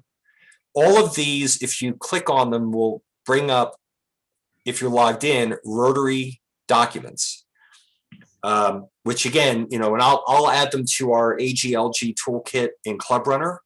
But if you just happen to have this electronically, you can just click on any of these links and it will bring up the associated documents. And I don't want to speak for district governor like Bob or Sonny or John, but when I first saw this, I was thrilled, because this is almost like in a nutshell, what are the key nuggets that clubs should be thinking about if they want to be more effective. And I think one reason, and Sonny, you may want to chime in here if you've got a different perspective. I think one reason why this was so well received, these workshops, is because it did come off as common sense. These weren't like far out concepts that we were introducing. It were more reinforcing things that we should be thinking about anyway. I think the issue is that, especially if you're a club president, you have so many other things to think about that sometimes you forget about some of these kind of key fundamental principles. So as assistant governors and lieutenant governors, it's a good idea to understand them, and if applicable, remind them. And as you go through this, you may want to think about this like a checklist. Have the clubs that I'm an assistant governor for, have they determined their annual goals? Have they entered them into Rotary Club Central?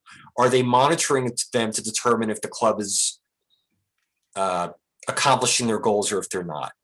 How are they doing with member engagement, especially on Zoom? We heard some anecdotes earlier today that some clubs are struggling because of Zoom. So how do we help them with that? So this is always good to go back to. The hyperlinks to these other documents are very helpful, and again, I'll add them to the Club Runner section for you all. But do you have any questions about this, or Sunny, do you want to interject anything since you were so instrumental in helping us put on these workshops? Well, I agree with everything you said, Jeff. Thank you very much. I think the other thing I would add, which is similar to the benefit of Rotary Leadership Institute, is that people really appreciated the opportunity to kick ideas around, try out things, get some fresh perspectives from other Rotarians around the district. It was really well received, as you said. Yeah. Bruce, you did a lot of the walkthrough on these Vibrant Club workshops. Do you have any input on this?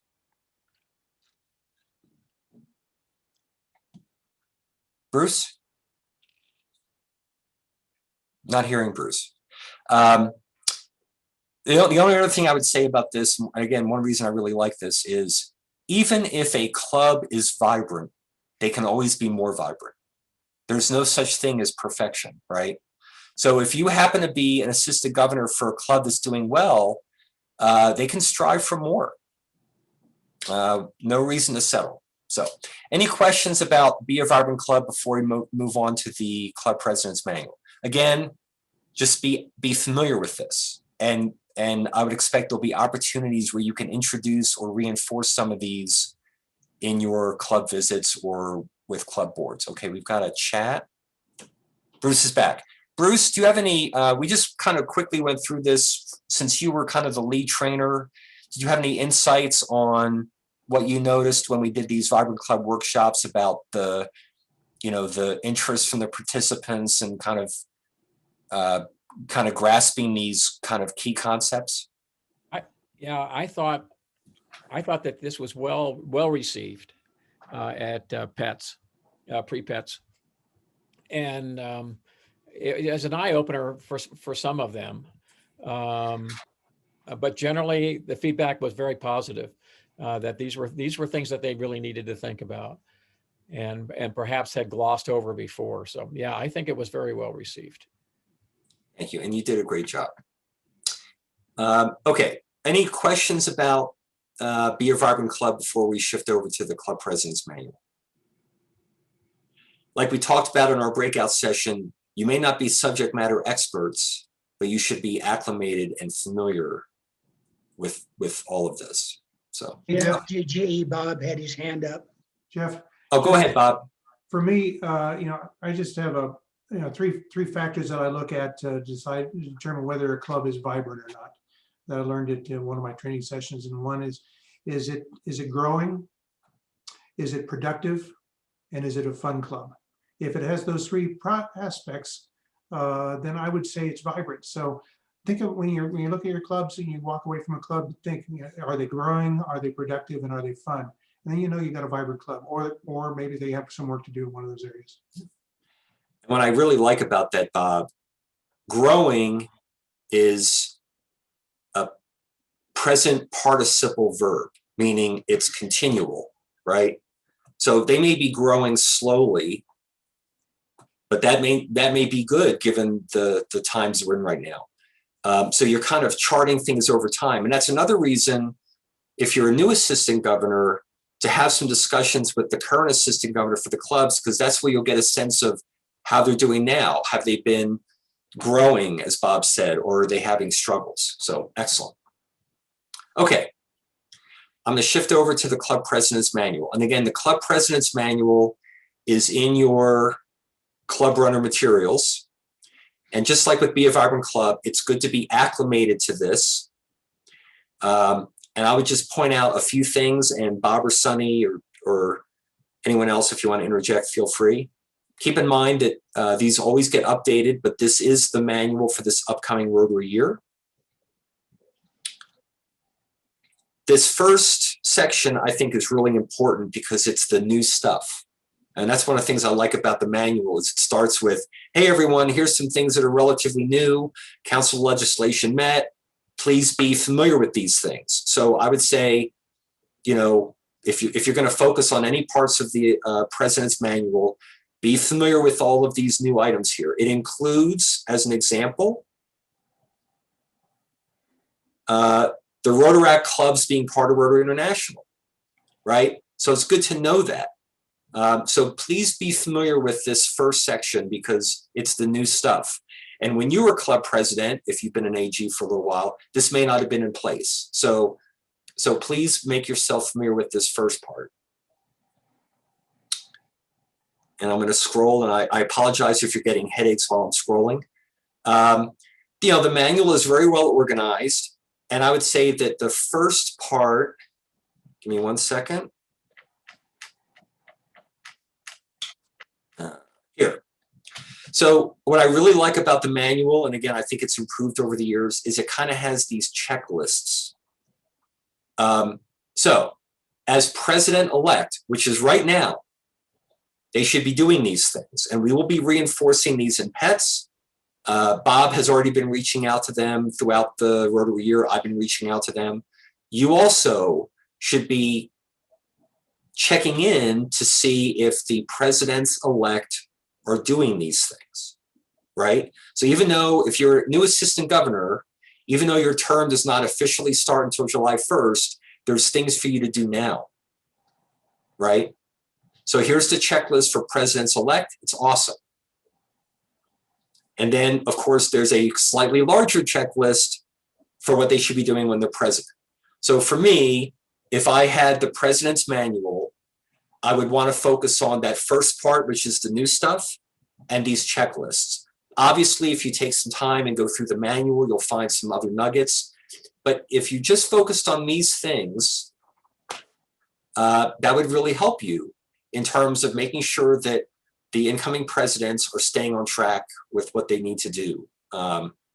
So that's my suggestion. And again, it's all relevant information, but I think these are the key items if you wanted to pick a few pages out of that manual and really kind of wrap your arms around them. Questions or comments? And again, if you were a club president a few years ago, it's even more important to take a look at it because things have changed.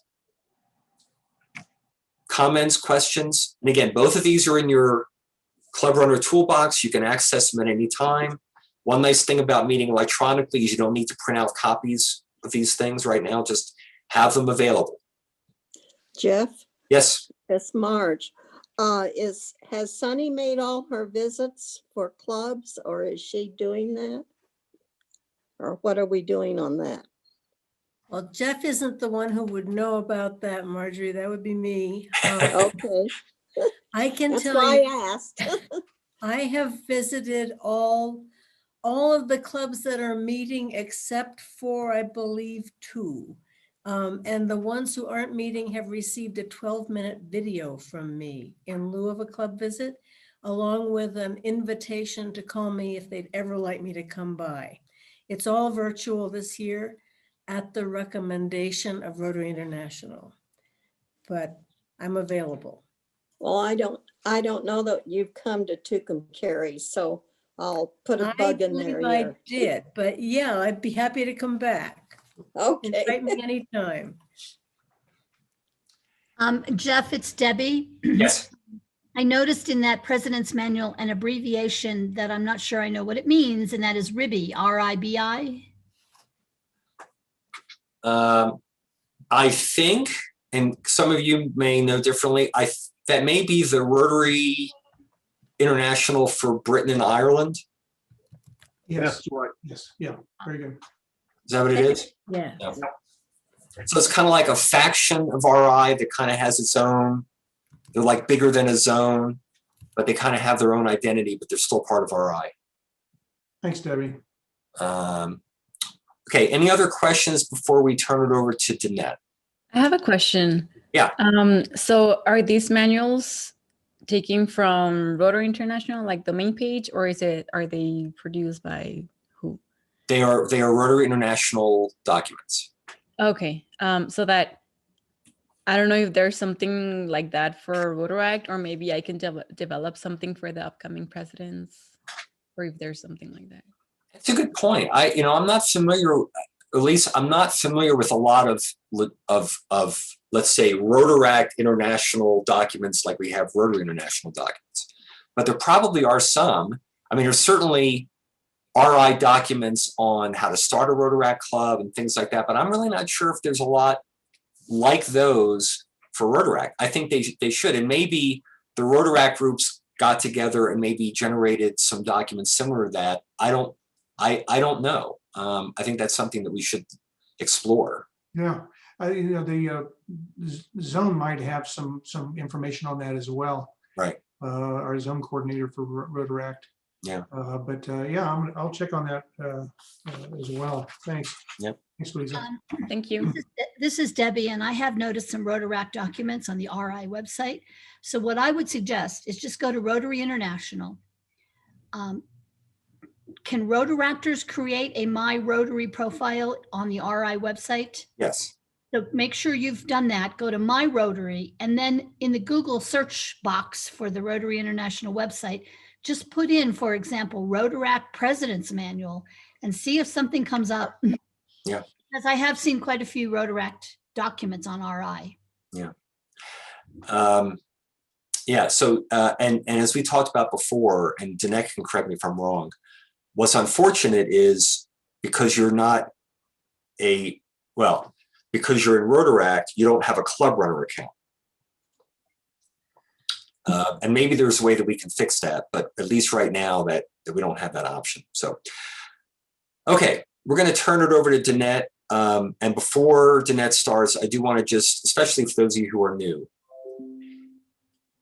the demos of Rotary Club Central and Club Runner, when they were done in person at hotels or convention centers, there was always intranet problems. And it was so unfortunate because it's so important to see how these platforms work. And I would say, for at least for myself, the greatest benefit of doing this training online is what the next 45 minutes are going to be. Because now Danette may have some Wi-Fi issues, and if she does, I'll do it, but it has worked so much better than trying to do it in those hotels and convention centers. So Danette, the floor is yours. Okay, I will take it. Welcome, and thank you guys for joining us. I just did a share screen, and now there we go. All right, let me go here. All right, I'm going to start. We're not seeing the share yet. No, not yet.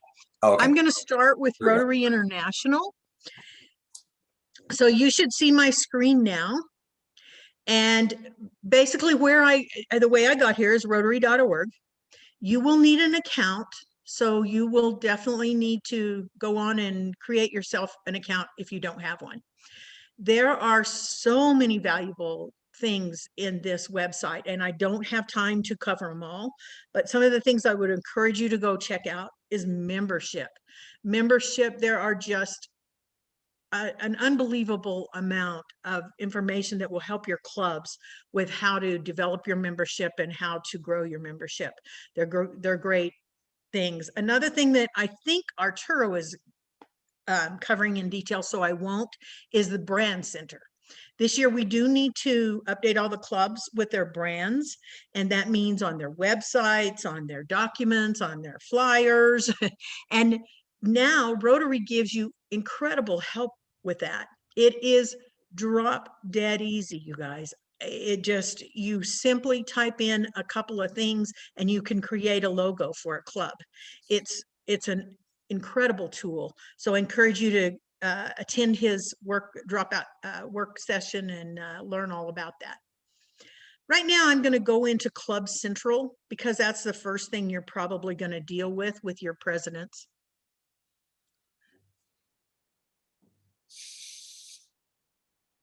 First thing it does is make me sign on. I'm going to pick on Rotary del Norte because that is my club and that's what comes up first. And we happen to have a president who's doing a bang up job this year with all our goals and all that stuff. Has to do with being married to the incoming district governor, I think. Okay, so the first thing you see here is the dashboard. And look at all the information I can share with you about this club, their age groups, their genders. I mean, you'll bring up some clubs and you'll just see women as a little bitty blip, and that's an opportunity for them to grow membership. So this is real valuable when you're talking to your clubs to know this stuff, not necessarily to point it out as, well, gosh, if you would just recruit women, you could fix your, that's not how to approach it, but maybe talk to them about women's groups that you could go to and present. So those are great things that are available through here. One of the things I want to show you is what I see here. So I can see globally what's going on. I can see my zone. Do you remember that zones come within Rotary and then beyond zones are districts? So I can see my district. And then club groups. Do you remember how Bob talked about how our district is broken up into different club groups, and we have the central, the east, and you see those club groups there. I only see them because I'm district secretary. You will only see the groups you have authority to. So you will see your club group. And right here you see, I am an AG this year, so I can see my club group. And I'm Central Action 5. So now I see, and see what I'm talking about? Look at how we were real low in the women chart, and then we've jumped up. We're doing probably a little better in recruiting women. So here are the clubs. I jumped into the wrong group. Let me jump into, I don't know why my group came up as that. It's Central Action 5, but when I go into my clubs, this is actually, I think it's Bruce's clubs maybe, but here's Albuquerque, and that's their numbers, and you will see the clubs you have access to right here. So don't forget, so don't call me and say, I can't see my clubs. You have to go drill down to see individual clubs, okay? Now let's go into Goal Central. Here we are in Albuquerque del Norte's goals. Right here, you'll see 9 of 18 achievements. Right here, really important, you guys, 2021, click, 21-22. So we haven't filled out, our new president has not started working on his goals. We have 0 of 0. So we'll go back, and for this purpose, for the purpose of this, we'll just talk about 2021. So I need to get rid of this thing. Hang on. So I can get to the side. Okay, so in the goals, if you scroll down, you're going to see that they have goals. And so here they have let's go into club membership. That's usually a goal for sure they will set. So show goal, details, and history. So tell them not to get scared. They don't have to come up with these numbers like, oh gosh, I don't know where we researched what our membership numbers were for the past years. Here it is. Here's the goal that was set. Here's the achievement of that goal. And so it's not that hard to set these goals. Go look at what was set before and try to estimate what you want your goal to be. It's a good idea for them to come in here, I would say, to work with these goals before they go to their boards, so they know what they want to talk about with their board. Do you think it's possible for us to achieve a goal of 105 this year? And why do you think that? And who's going to help me? So that's interesting. Okay, so if I want to edit this goal, I'm going to say edit, and I'm going to change my goal, achievement 49 of 20. So I could change my goal to 25.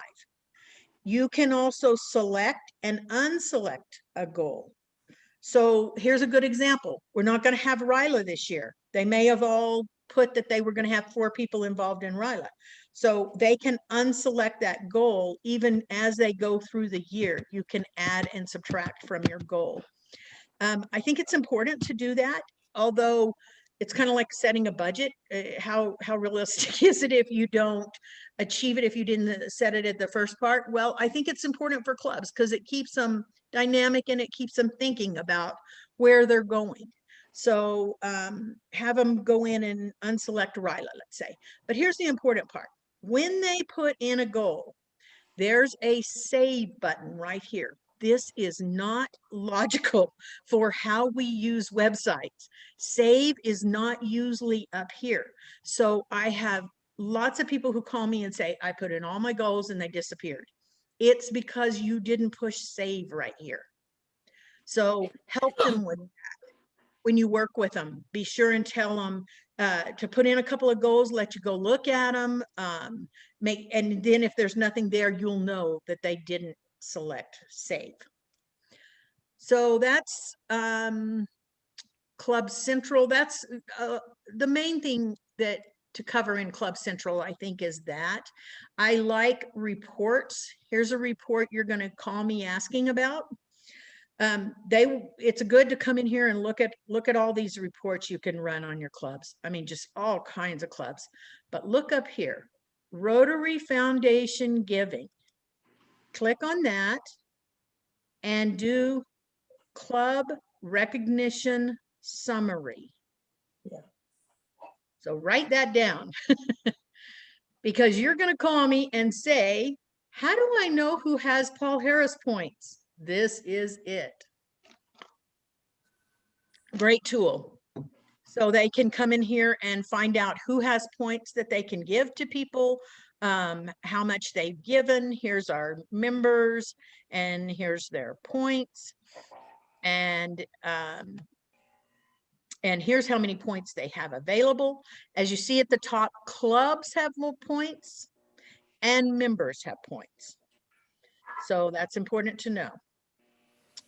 You guys can jump in anytime you have a question on any of this. Donna, this is Leah. Not everybody can go in and see the club recognition summary, right? That's right. Only, the president's and the secretary. President and maybe the executive secretary, right? The AG and the foundation chair. And the foundation chair, right? Yes. That's the only ones that can see. Members themselves cannot see a club. Correct. Okay, that's correct. Yes, good point, Leah.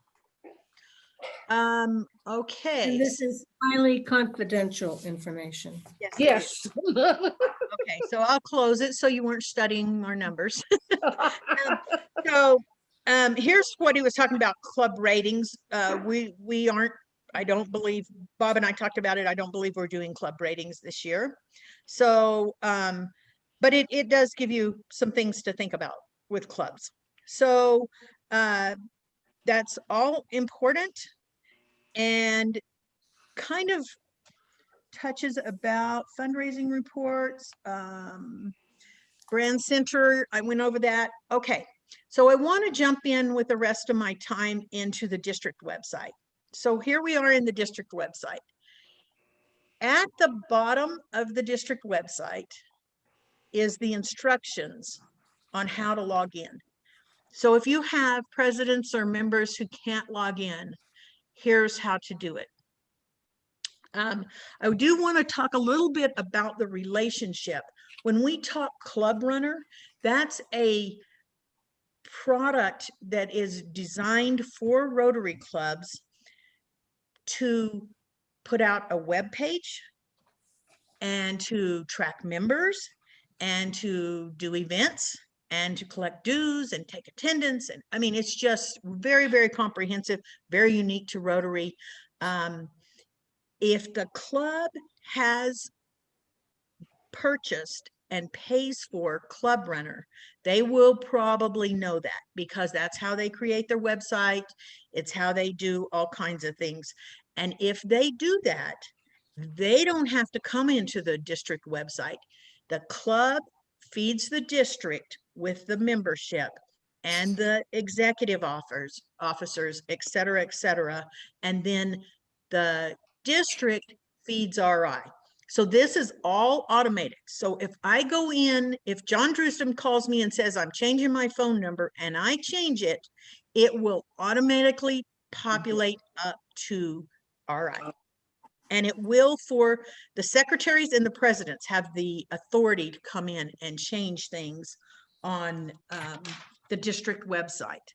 If they have a club website, they also have the authority to do it there too. Not everyone has that authority. Right. Okay. So on the left-hand side, let's talk there first. This is upcoming events. This is the main reason you will probably come into our website. You'll be signing up for trainings, district conferences on here, those kind of things. All of those trainings are right here and you're able to sign up. Here's some links to the e-assemblies that were held last year. So let's say your secretary, your membership chair quits, and here's a great tool for them to come learn how to do membership. Right here is Governor-elect Bob Roush's calendar. If I click on this right now, it'll show you he's in AGLG training, but eventually it will show you where he will be in visits. So whether it's virtual or in person.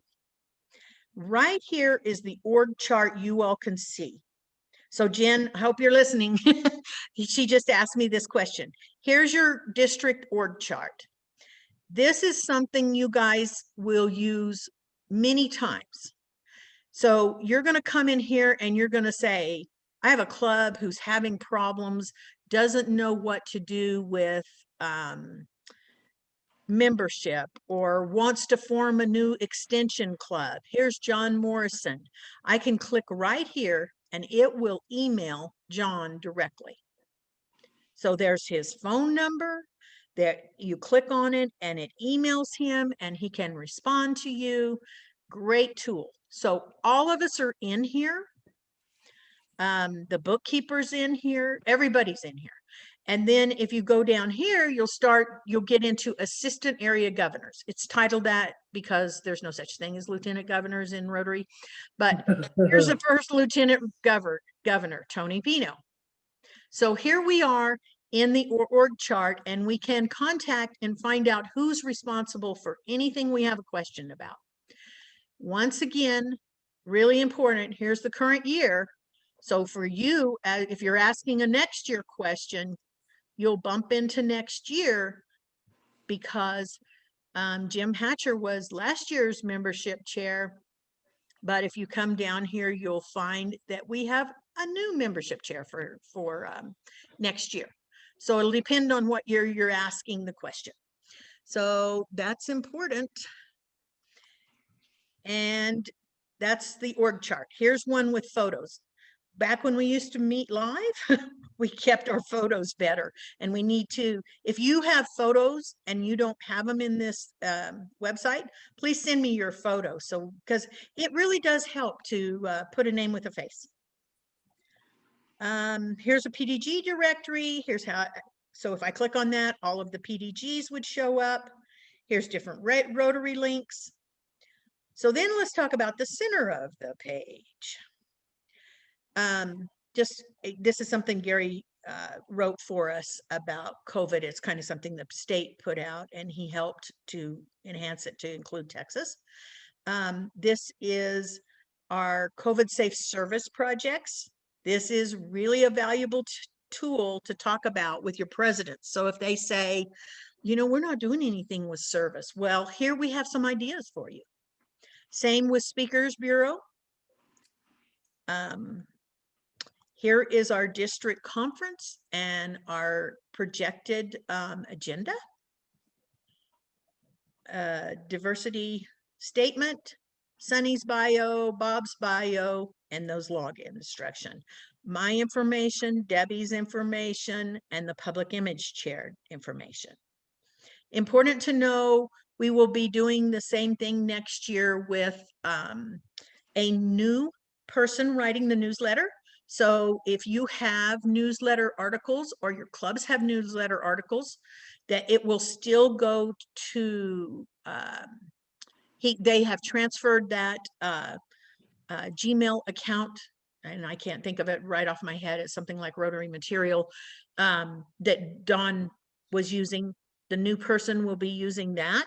So if you send it to me, to Arturo, or to her, all of us will bounce it to each other so that it shows up in Facebook and in the newsletter when it needs to. Okay, up at the top, we'll talk about themes you don't need. Here's district administration. Here's a question I get quite a bit. They will ask me about the insurance. So I don't know if you know, important to know that all events and all clubs are insured through Rotary International. It's part of our dues. And if you click on here, you can fill out a form. It gives you instructions to fill out a form and get a document for an event. So let's say you're having a fundraiser. You might need to come in here and produce this insurance document for the location that you're using. They may want to see your insurance. So that's important. And I understand that we're insured if the event has been approved by the club board. So we want to make sure that happens all the time. Okay, good point. I did not know that. Thank you, Sunny. Sure. Here's some membership documents. I'm sure that we will be reworking some of these next year, but lots of good information about membership. Rotary Foundation, Tom Walker and Linda next year will be meticulous in keeping this current and to the point. It's even got a grant basics. I mean, just read it. It's really great information of how to do grants and where people stand financially, and Paul Harris Society information. So it's always kept current and right here for your use. Public image, I think Arturo did a webinar. Here is the youth programs. It's kept current also. We'll be voting on RILA bylaws. So read this because we'll vote on this. This is RILA Foundation. I just sent you an email last night saying, announcement, we have a new RILA Foundation, which is really great because now we can accept donations and we can also not pay taxes for some of the things we were doing. So all of, yes. This field you're in now, this blue field, is called a menu program. Yeah. Is that our own doing, or is that down from Rotary International? This is our own doing. So Okay. It's unique to us. Got it. In fact, if you pop into RILA, you will see that you're actually in RILA's website. It's run by Shutterfly and they maintain their own website. So okay. Just letting you know. And of course, I just jumped out. Okay. So that's all there. Youth programs. Dick and Michelle do a great job of keeping this all very current. Also, I know they're tentatively, I believe that's the right term, working on exchange students for next year. This is training, talking about what Rotary Leadership Institute is and some information like that. But probably the better place to go for training is over down by that side so you can see those trainings. here's award applications. Through the year, we do awards, and most of you who are longtime Rotarians know about the Sunny Brown Award, and that's for businesses who exemplify our Rotary ideals. So the information and the form is here. Here's a New Generations Award. If you have someone in a club of yours who's doing a great job in New Generations, I'm sure Dick would really appreciate you filling this out. And that way we can award some people who do a good job in these areas. Contact us. This emails me directly. And this is our crisis and communication plan, which we have and we would be able to share with clubs, and it's what we do in crisis situation. Includes a lot of information, very detailed. Dick worked very hard on that. So that's basically this part of the website. The member area part of it, you will have, I have everything blue, but you will have only the things you are entitled to as blue. The rest of it will be gray. So if you're, I mean, obviously you're not designing the website or doing any of that thing, or any of those things, but the club executives, this is how they go in and they put in the club information, which would be where they're meeting and when and all that information. We want them definitely putting in their executive officers. This is right here, define club executives. This is where they do that. And then in their active member list, this is where they can add clubs, change addresses, etc. I wanted to, I'm probably getting close to running out of time, but I wanted to leave a few minutes to let you ask questions, because I know you all are in this and have questions at times. Is there anything you can think of?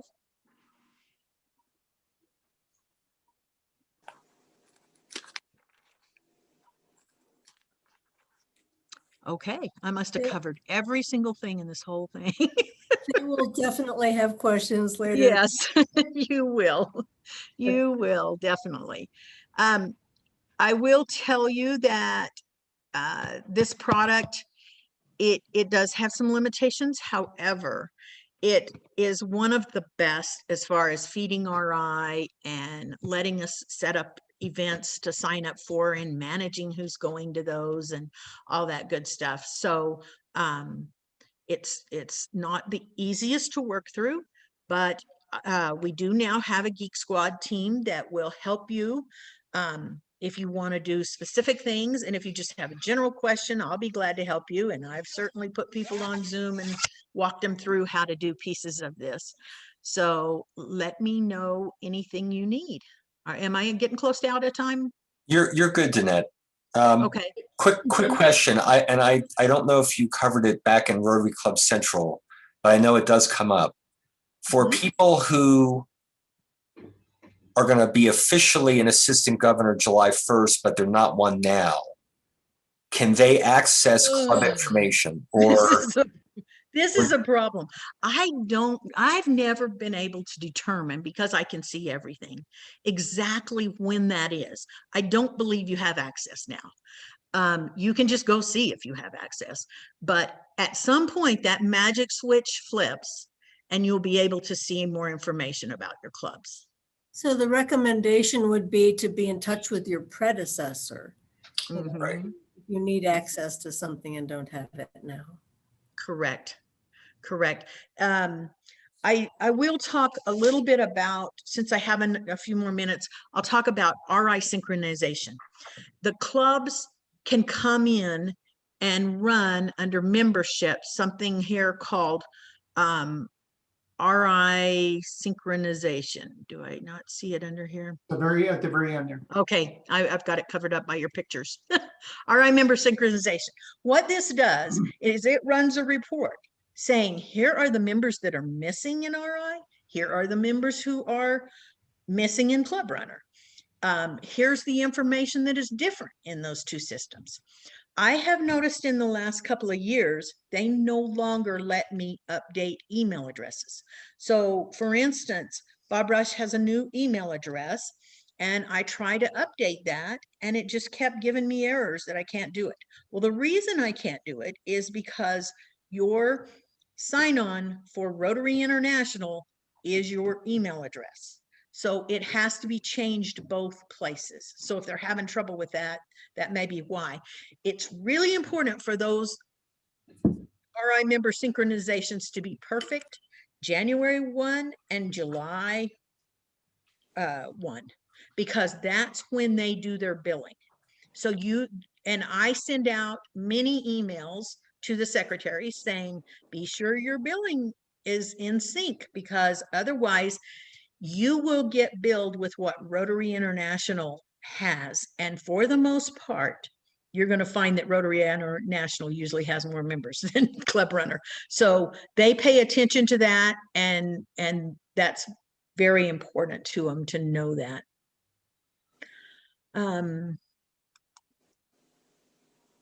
Communications, email services.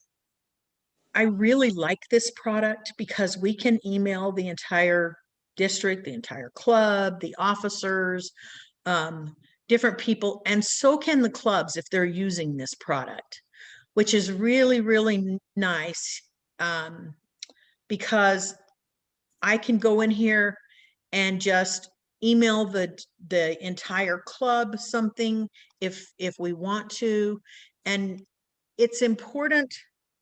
I don't know how to say this without, the little clubs can get into this routine where they email everybody, and they may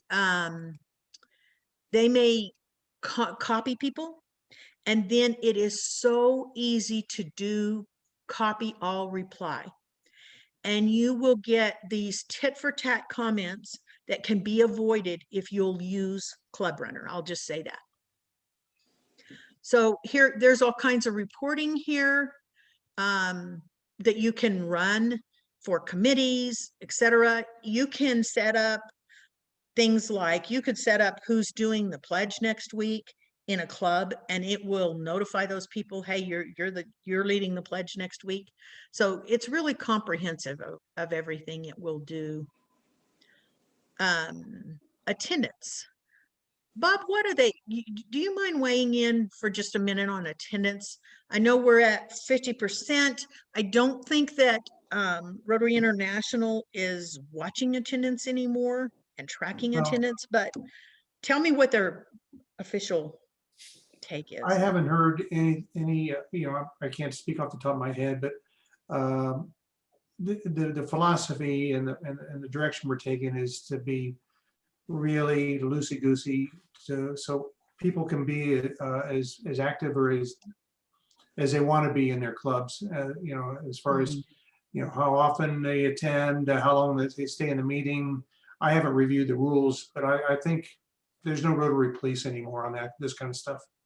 Yeah. And I would say that taking attendance is a great idea, because as in anything, if they know you're taking attendance, they're much more likely to attend. Yeah, and there's some people that covet their perfect attendance awards. Mm-hmm. Right. So keeping attendance will promote that as well. Mm-hmm. Actually, if you look at that page Jeff pointed out in the beginning of the President's Manual that has the updates from the council legislation, you can now do a makeup of a missed meeting anytime within the calendar year. Okay. Right. Well, actually, and committee meetings count as those makeups also. Yeah, it depends on what the club says. The club can say social events, committee meetings, service projects can all count. Yeah. But anyway, yes, nobody's being penalized, and flexibility is maximum, but we encourage attendance everywhere we can. Yes. Yes. This also gives you the ability to send out bulletins, so clubs can design and create their bulletins. So if they keep their webpage totally current, they could use this to send out their bulletin, and it tells you the next speaker and all of that information. So very important. There's also a donations tab. And so as a district, and we haven't done it, but as a club, you could set up a way to donate directly to your club. grants. There's a whole grants module. This, when they do training, they work on how to submit a grant, where the grants are. You can look at my club grants and you can see the status. So when they're talking about their grants, you can see right here, here's our grant, and it's open, and you can find out lots of information about this, but that training is totally covered under the grant trainings. Okay. Let's go. Donette, who has access to the grant information on Club Runner? The people who are authorized by going to the trainings. Okay, that's what I thought.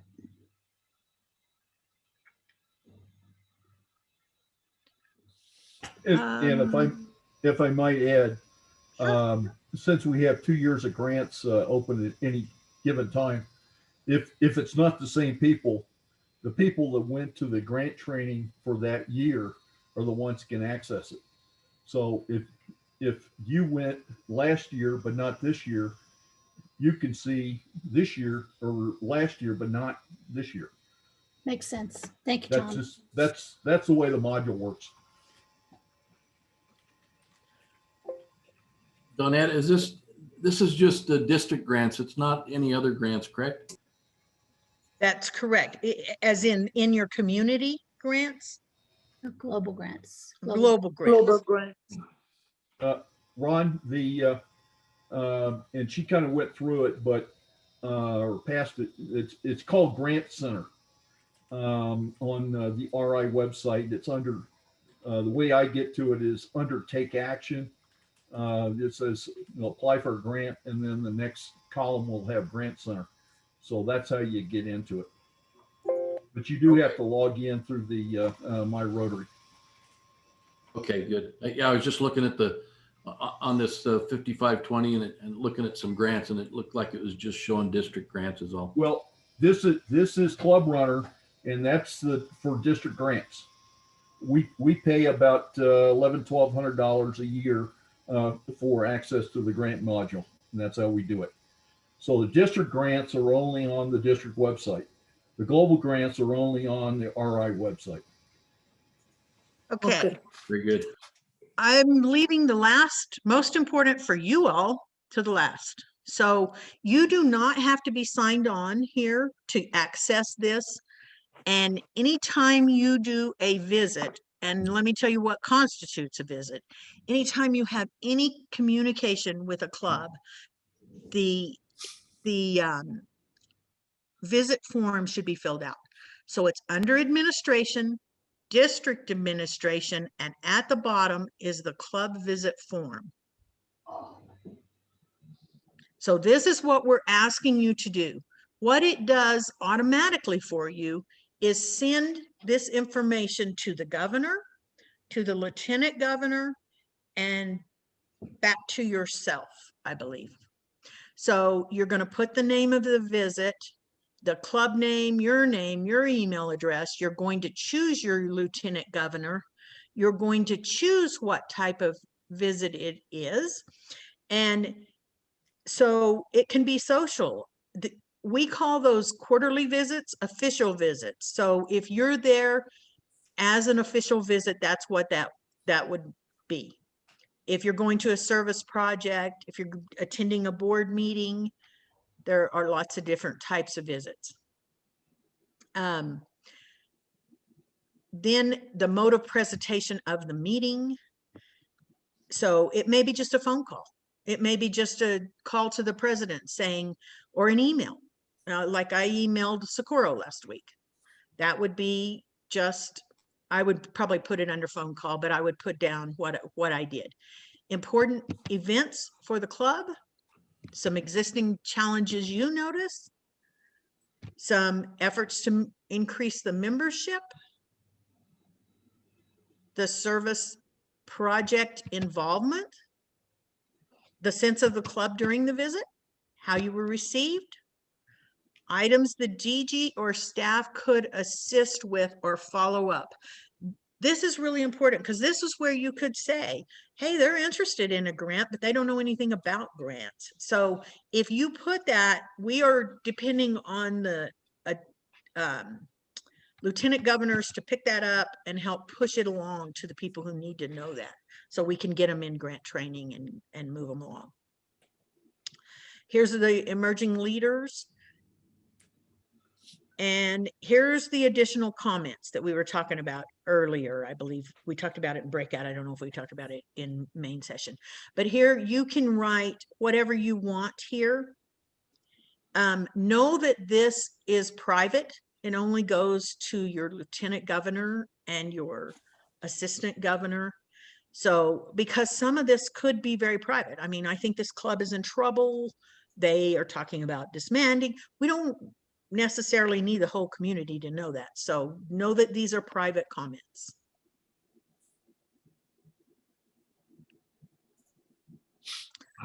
When you press enter, that's when it will submit, will make it go to everyone. Does anyone have any questions on those? Pretty straightforward. Just a Google Doc. Okay.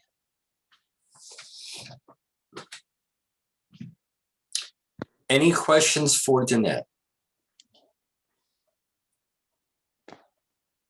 I'm sure you'll have them. Just email me. Just email me and I'll be glad to help you. And I really enjoy working with the clubs and getting to know them. And I know some of them well because I have lots of questions and some of them not very well. Some of them I've had to help get on almost every time they get on, but some of them, you know, do real well on their own. Sunny, do you have a question? Nope, I was applauding. Okay, thank you very much. Thanks a lot, Danette. Okay, so we're gonna close today's session.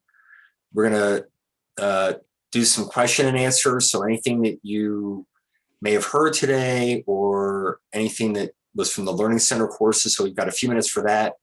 And then we're gonna have some close and some discussions about next steps.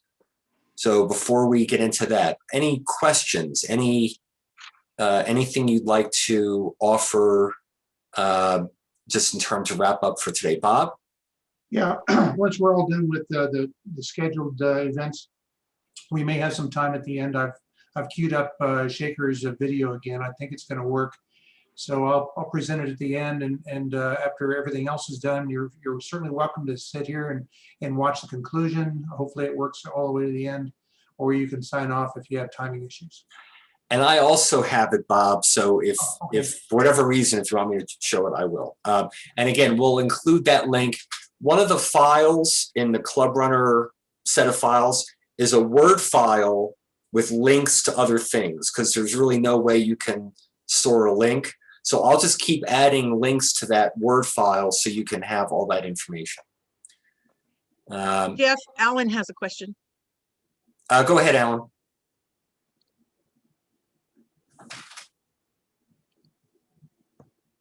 Alan, go. There we go. Okay, yeah. I'm off. I've got all this information about AGs and their form that they fill out for their visits. Do the LGs have any forms to fill out? It's the same form. So that form, if you're an LG and you make a visit with the district governor or a visit with an AG, you would fill it out in that form, and that would notify the district governor you've gone to the club. Oh, okay. Thank you. Mm-hmm. Okay.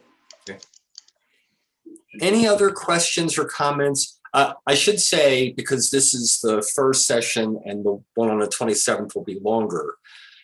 The one on the 27th will go into a deeper dive into like our membership committee and public image and all of that. So today was kind of like a 10,000-foot view over some key items. On the 27th, much more detail. Marcy, go ahead. You're on mute. You're still not. She knows that. She's working on it. Marcy. There we go. Couldn't find the arrow. Anyway, I have a question regarding my home club. The treasurer called me up and had some really valid questions about whether or not he needed a separate bank account for to designate funds. Say we raise scholarship funds, does it have to be in a separate account? And I'm having a hard time figuring out where to steer him. He wanted to speak with someone on the district level. Is there any resource for that for me to look into to help him? Well, we have a district treasurer. That would be a great resource, I think, for him. I did try reaching out to him and I haven't heard back. And so He's gone. When you go to the website and you look up the organizational structure, you can send him a message, but it doesn't give us any direct information. Yeah, he's gone until Sunday off, so he'll be back next week if you want to wait. And That contact. would explain it then. Thank you. Any other questions for today? To Marcy's question about district grants, RI doesn't require it, but we do recommend that you have a separate bank account for that. So it just makes it easier to track the funds. But again, it is not a requirement by Rotary International, but that's a good practice. Well, and Tom, this is Debbie. I would just comment, the smaller clubs, the smaller grants, as long as you have different account numbers in your accounting ledger system, it's easy to keep track of your revenue and expenses for a specific grant or a specific project. And it keeps it simpler than having multiple checking accounts. Okay, any other questions? I have a question for Tom. Tom, if you have a foundation, and they're working on a project, the foundation itself is working on a project through the club, can the funding come out of the foundation? Can they apply for grants in that foundation?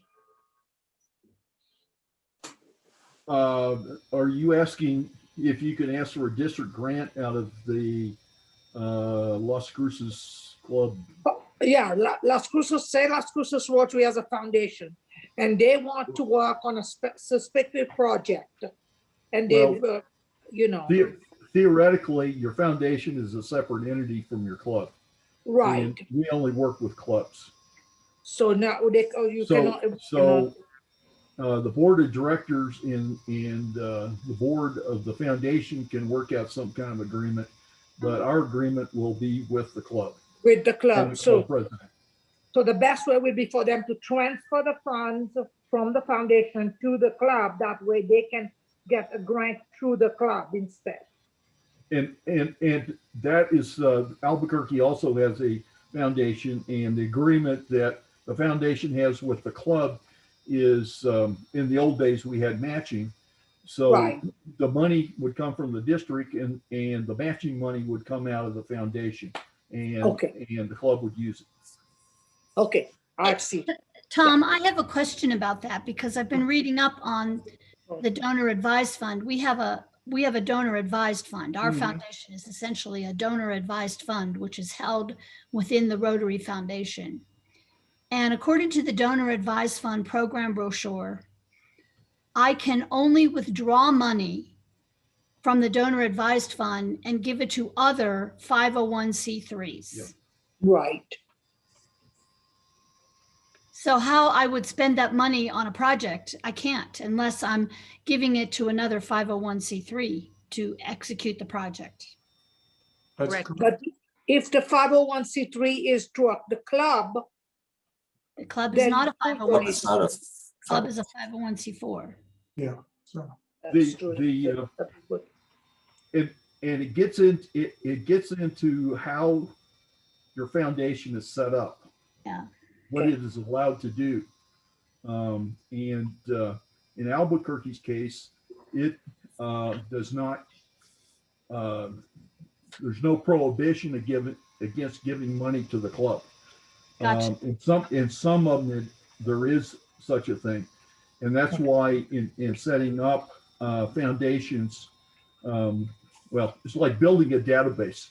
You spend most of your time figuring out how to do it and about 10% of the time actually doing it, because if you've set it up right, it'll be flexible enough going forward. Some foundations are very restrictive as to what the money can be used for. In Albuquerque's case, while it focuses on youth, it allows all sorts of things. So back in '88, when we were dealing with the women in Rotary question, we're also wrestling with that one in our club, and I think they got both of them right. Thank you, Tom. Thank you, Tom. Any other questions? Yeah, that's because I was. Alan? One more thing, is the Zoom link on the 27th going to be the same as it was today? It may or it may not. It does depend. I will be sending out a Zoom invite for the 27th anyway, even if the link is the same. Because I did not get that invitation. I'm wondering if my email is not what you needed. it would, if you didn't get the email, then it would be an issue within Club Runner, because Bob and I confer on this. Okay. We send the emails through Club Runner, so please make sure your email in Club Runner is the one that you want to use for Rotary communications. Okay. Yep. And Jeff, I have a question too. Yes. Do we have to register for the second course of this AG training? Yes. Yes, and if it wasn't clear in my original communication, the Zoom invites and all the information goes out to all the assistant governors, all the lieutenant governors, whether they attend or not. The value in having you all register is so we have a general sense of what the attendance is going to look like, because we have to set up breakout rooms and things like that. So everyone's going to get the Zoom info, but we do ask that you register so that we have a general sense, like we did for today. It was pretty accurate. So. All right. Thank you. Anything else before we go into your homework assignment? Okay, I'm going to go ahead and share my screen just for a second. So you all should have this document. The agenda was sent out. It's also in the Club Runner area. And at the bottom here for day one, we've got an assignment that we would like for you to do if possible. And I'm going to ask Sunny for guidance on one of these elements, and then I'm going to bring up a document. So the assignment is, if you have the opportunity over the next couple of weeks, even if you're a new assistant governor, meaning your term hasn't started yet, reach out to your clubs, including encouraging them to enter board information into Club Runner and Rotary Club Central, like Danette was reinforcing. A lot of times clubs are not doing that on time. So if you have the opportunity, reach out to them, including encouraging them to enter board information into Club Runner and Rotary Club Central, and complete an AG form like what Danette showed. And my question for Sunny is, there's nothing that would preclude a new assistant governor whose term hasn't started yet from completing an AG form right now, correct? That's my understanding, Jeff. Yes, if you run into a snag, let us know. We'll have you do it another way. But I think Right, and this is especially helpful for the new AGs because you haven't filled one out yet. So, so we ask you to do that, and then the other part of the assignment is to review the district annual foundation report. And so I'm going to slide over to Club Runner and show you where that is. Danette kind of was in the area. So if you're in Club Runner, just on the home page, you don't even have to log in, I don't believe. Under the Rotary Foundation, it's this document right here, Tom, correct? Annual Foundation Committee Report? Yes. Okay. And when you click on that, it brings it up, dated September 30th, 2020, with the theme logo. Please review this in preparation for the meeting on the 27th. Okay. Any final questions before we watch the video? Bob, go ahead. Yeah, I was going to suggest when you do talk to your clubs about entering data, if they haven't put in their PEs in Club Central, please get them to do that. So they'll get the letters that we're sending out. Thank you. Yeah. How many, roughly how many PEs are in the system now? Do you know? 48. 48. Okay. Better. That's not bad compared to previous years this time, but we can do better. Okay, Bob, should we go ahead and show the video? Jeff, I'll let you try it this time, but please. Okay, here we go, folks. And again, thank you all very much for today, and we will watch this video.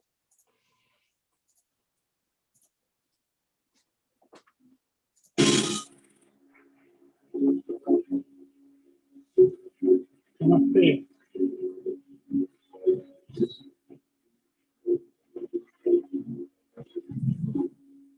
Hello, the movers and shakers of Rotary around the world. You, the DGEs, are the movers, and I am shaker. Today, you are taking a very important step in your journey of service and leadership. The forthcoming 17 months will be the most amazing, fruitful months in your life. You can turn this period into the most satisfying period of your life. During this period, I urge you to dream big, guided by our shared vision for Rotary. You will plan and set goals, inspire and motivate Rotarians to reach goals. Goals to expand the reach of our organization by increasing membership, and goals to increase the impact of Rotary by serving the world. And in this journey, you will play a stellar role as you share your goals with Rotarians and Rotaractors in your district and inspire them to do more and grow more. Friends, this will be our guiding mantra. Do more, as in bigger and impactful service projects, and grow more, as in increasing our membership and expanding the participation. Membership, friends, continues to be our biggest challenge. For the last 17 plus years, our membership has been at 1.2 million. Together, let us change that over the next 17 months. My dear change maker governors, here is your opportunity to make the biggest change in Rotary history as far as membership is concerned. What we have not accomplished in the last 17 years, I challenge you to accomplish in 17 months. But that's too big a dream, you may say. Well, if I ask you to dream big, I have to lead from the front. One of my inspiration comes from what George Bernard Shaw said. He said, you see things and you say, why? But I dream of things that never were, and I say, why not? So friends, the dream is to increase our membership to 1.3 million by 1st July 2022. How can we reach that incredible goal? The answer is, each one bring one. Ask each Rotarian to bring one member to Rotary in the next 17 months. Just one member in 17 months is all you need to ask of every Rotarian in your district. You can ensure this by leading by example and having your club presidents lead by example as well. As Rotarians in every club do this, they too will become change makers, as they will change the lives for good of each person that they make a Rotarian. Governors-elect, we need to grow more, to do more. I have always hugely been inspired by the motto of Rotary, service above self. It has taught me to care for others and share with others. Service to me is about thinking of others even before I think of myself. On thinking about others, let me share one of my Rotary moments. I had just joined my Rotary club and the club organized a limb camp. Here, we were distributing calipers, artificial limbs, and hand cycles. Every member was given some responsibility, and so was I. I was to check if the beneficiary of the hand cycle had enough strength in his hand to ride the tricycle by his hands. And I was to do this by asking the beneficiary to pull my hand so that I could fathom the strength in his hands. As I stood in my designated spot, waiting for the beneficiary to come, I saw him crawling towards me. He had no legs, so he had to crawl towards me. I stretched my hands to hold his, and I'll be honest, in that moment, I was thinking about me and not about him. I was thinking about my cleanliness, my health. I did not want to hold his hand, but I did it and kept thinking of myself for the second and third set of hands. But suddenly, after the sixth, seventh set of hands, my empathy towards their plight grew. And soon enough, I could feel their pain, their challenges. And I was thinking more about them than I was thinking of myself. It was at that moment, friends, when from being just a member of my Rotary club, I became a Rotarian. Soon, I started attending more club projects. As a Rotarian, when I had first gone out to the rural areas of India 35 years back, I truly understood the plight of my brethren. They had no toilets in their homes. The water they drank from was from the same pond that they bathed in. The schools were in the shade of a tree, and the black painted wall was the only blackboard in the school. The nearest health center was a few miles away with basic facilities. And then, through my Rotary Club, we helped set up toilets, provided clean drinking water.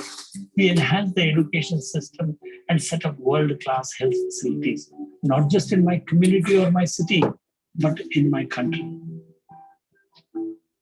Rotary kindled the spark within me to look beyond myself and embrace humanity.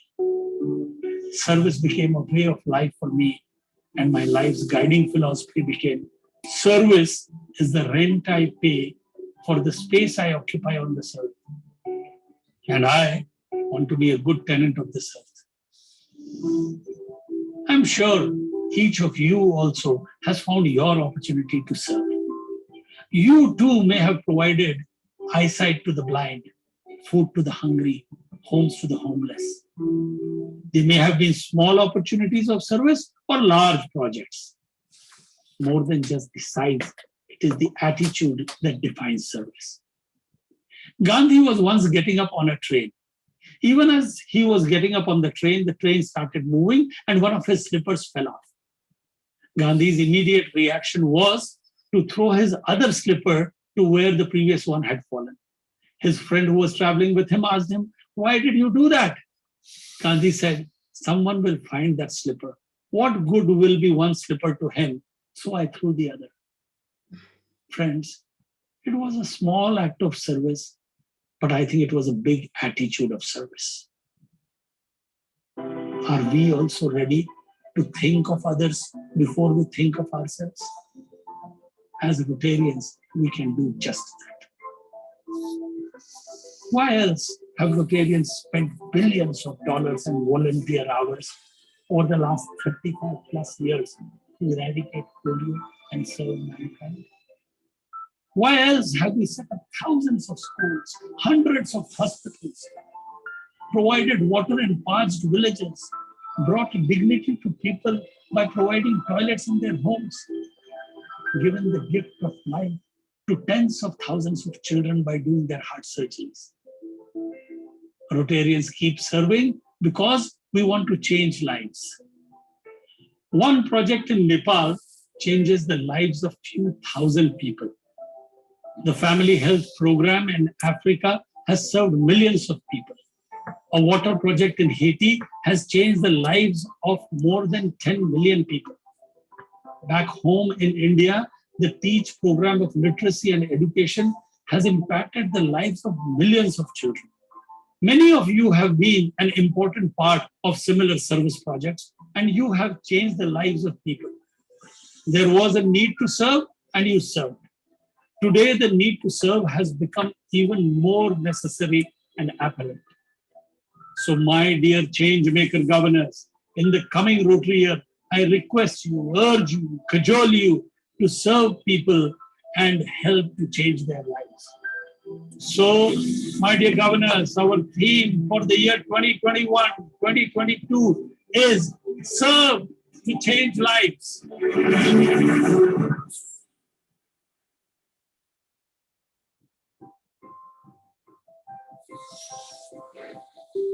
I urge you to lead by example and inspire Rotarians and Rotractors to participate in projects that have a sustained impact. Join hands with other Rotarians, other organizations, corporations, and do projects that impact your community, your city, projects that can change lives of people across the country and around the world. At the end of your term as district governor, you should feel that because of your leadership, because of your inspiration to the Rotarians and Rotractors, the world has changed for better because of the service done by them during the year. As we all serve, we change the lives of not only others, we change our lives too. Vivekananda, one of India's greatest philosophers, said, when you help someone, do not think that you are obliging him or her. In fact, it is he or she who is obliging you by giving you an opportunity to give back something to this world from where we have received so much. Also, he added beautifully, in life, take the position of the donor or the server, and yet be so humble in giving and serving that let the donor or server kneel down and ask, may I give? May I serve? Friends, to live for others, to care for others, to serve others and change their lives is the best way to live our own lives. Just as Albert Einstein said, only a life lived for others is a life worthwhile.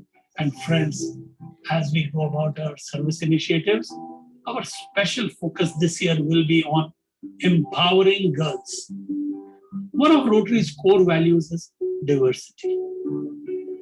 We have a public statement that outlines our belief in DEI, diversity, equity, and inclusion. It is important that we empower the girl, as we all find that more often than not, the girl is disadvantaged. We will serve all children, but our focus will be especially on the girl. There are many issues that the girls face in different parts of the world, and you as leaders will ensure that we try and mitigate the disadvantage of the girls that they may have. Friends, to do more and grow more, we've designed some presidential initiatives. There will be 7 presidential conferences across the world, focusing on the 7 areas of focus. And for every Rotary and Rotract club to be able to organize and engage Rotarians and Rotractors and the public at large, we will have Rotary Days of Service. Do participate in the presidential conference closest to home, and do encourage every club to participate in a Rotary Day of Service. Let them join Rotractors and Interactors. Let us showcase our work world over through thousands of Rotary Days of Service by Rotary clubs. Dear Changemaker governors, ending polio, fighting COVID, working on large impactful projects, and increasing our membership to a never before 1.3 million. The task ahead is challenging, and that should excite you. Rotarians love challenges. A ship is safe in the harbor, but that is not what ships are meant for. They need to go out in the high seas. Life, my dear change makers, is about adventure and not maintenance. Let me end with what I have penned for our theme. The biggest gift we are given is the power to touch a life, to change, to make a difference in the circle of life. If we can reach out with our hands, heart, and soul, the magic will begin to happen as the wheel begins to roll. Let's turn the wheel together so all humanity thrives. We have the power and the magic to serve, to change lives. At this moment, I urge you, wherever you are seated, to put your hand on your heart and pledge with me. We have the power and the magic to serve, to change lives. So my dear change makers, are you ready? Are you ready for the big challenges? Are you ready to serve? Are you ready to change lives? I am, and I'm sure you are too. Together, let us serve to change lives.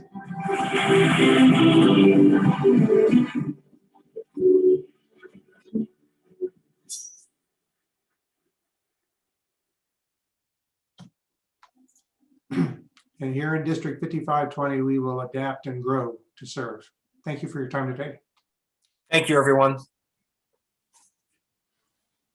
Thanks, everyone. Thank you, Governor Bob and Jeff. Thank you.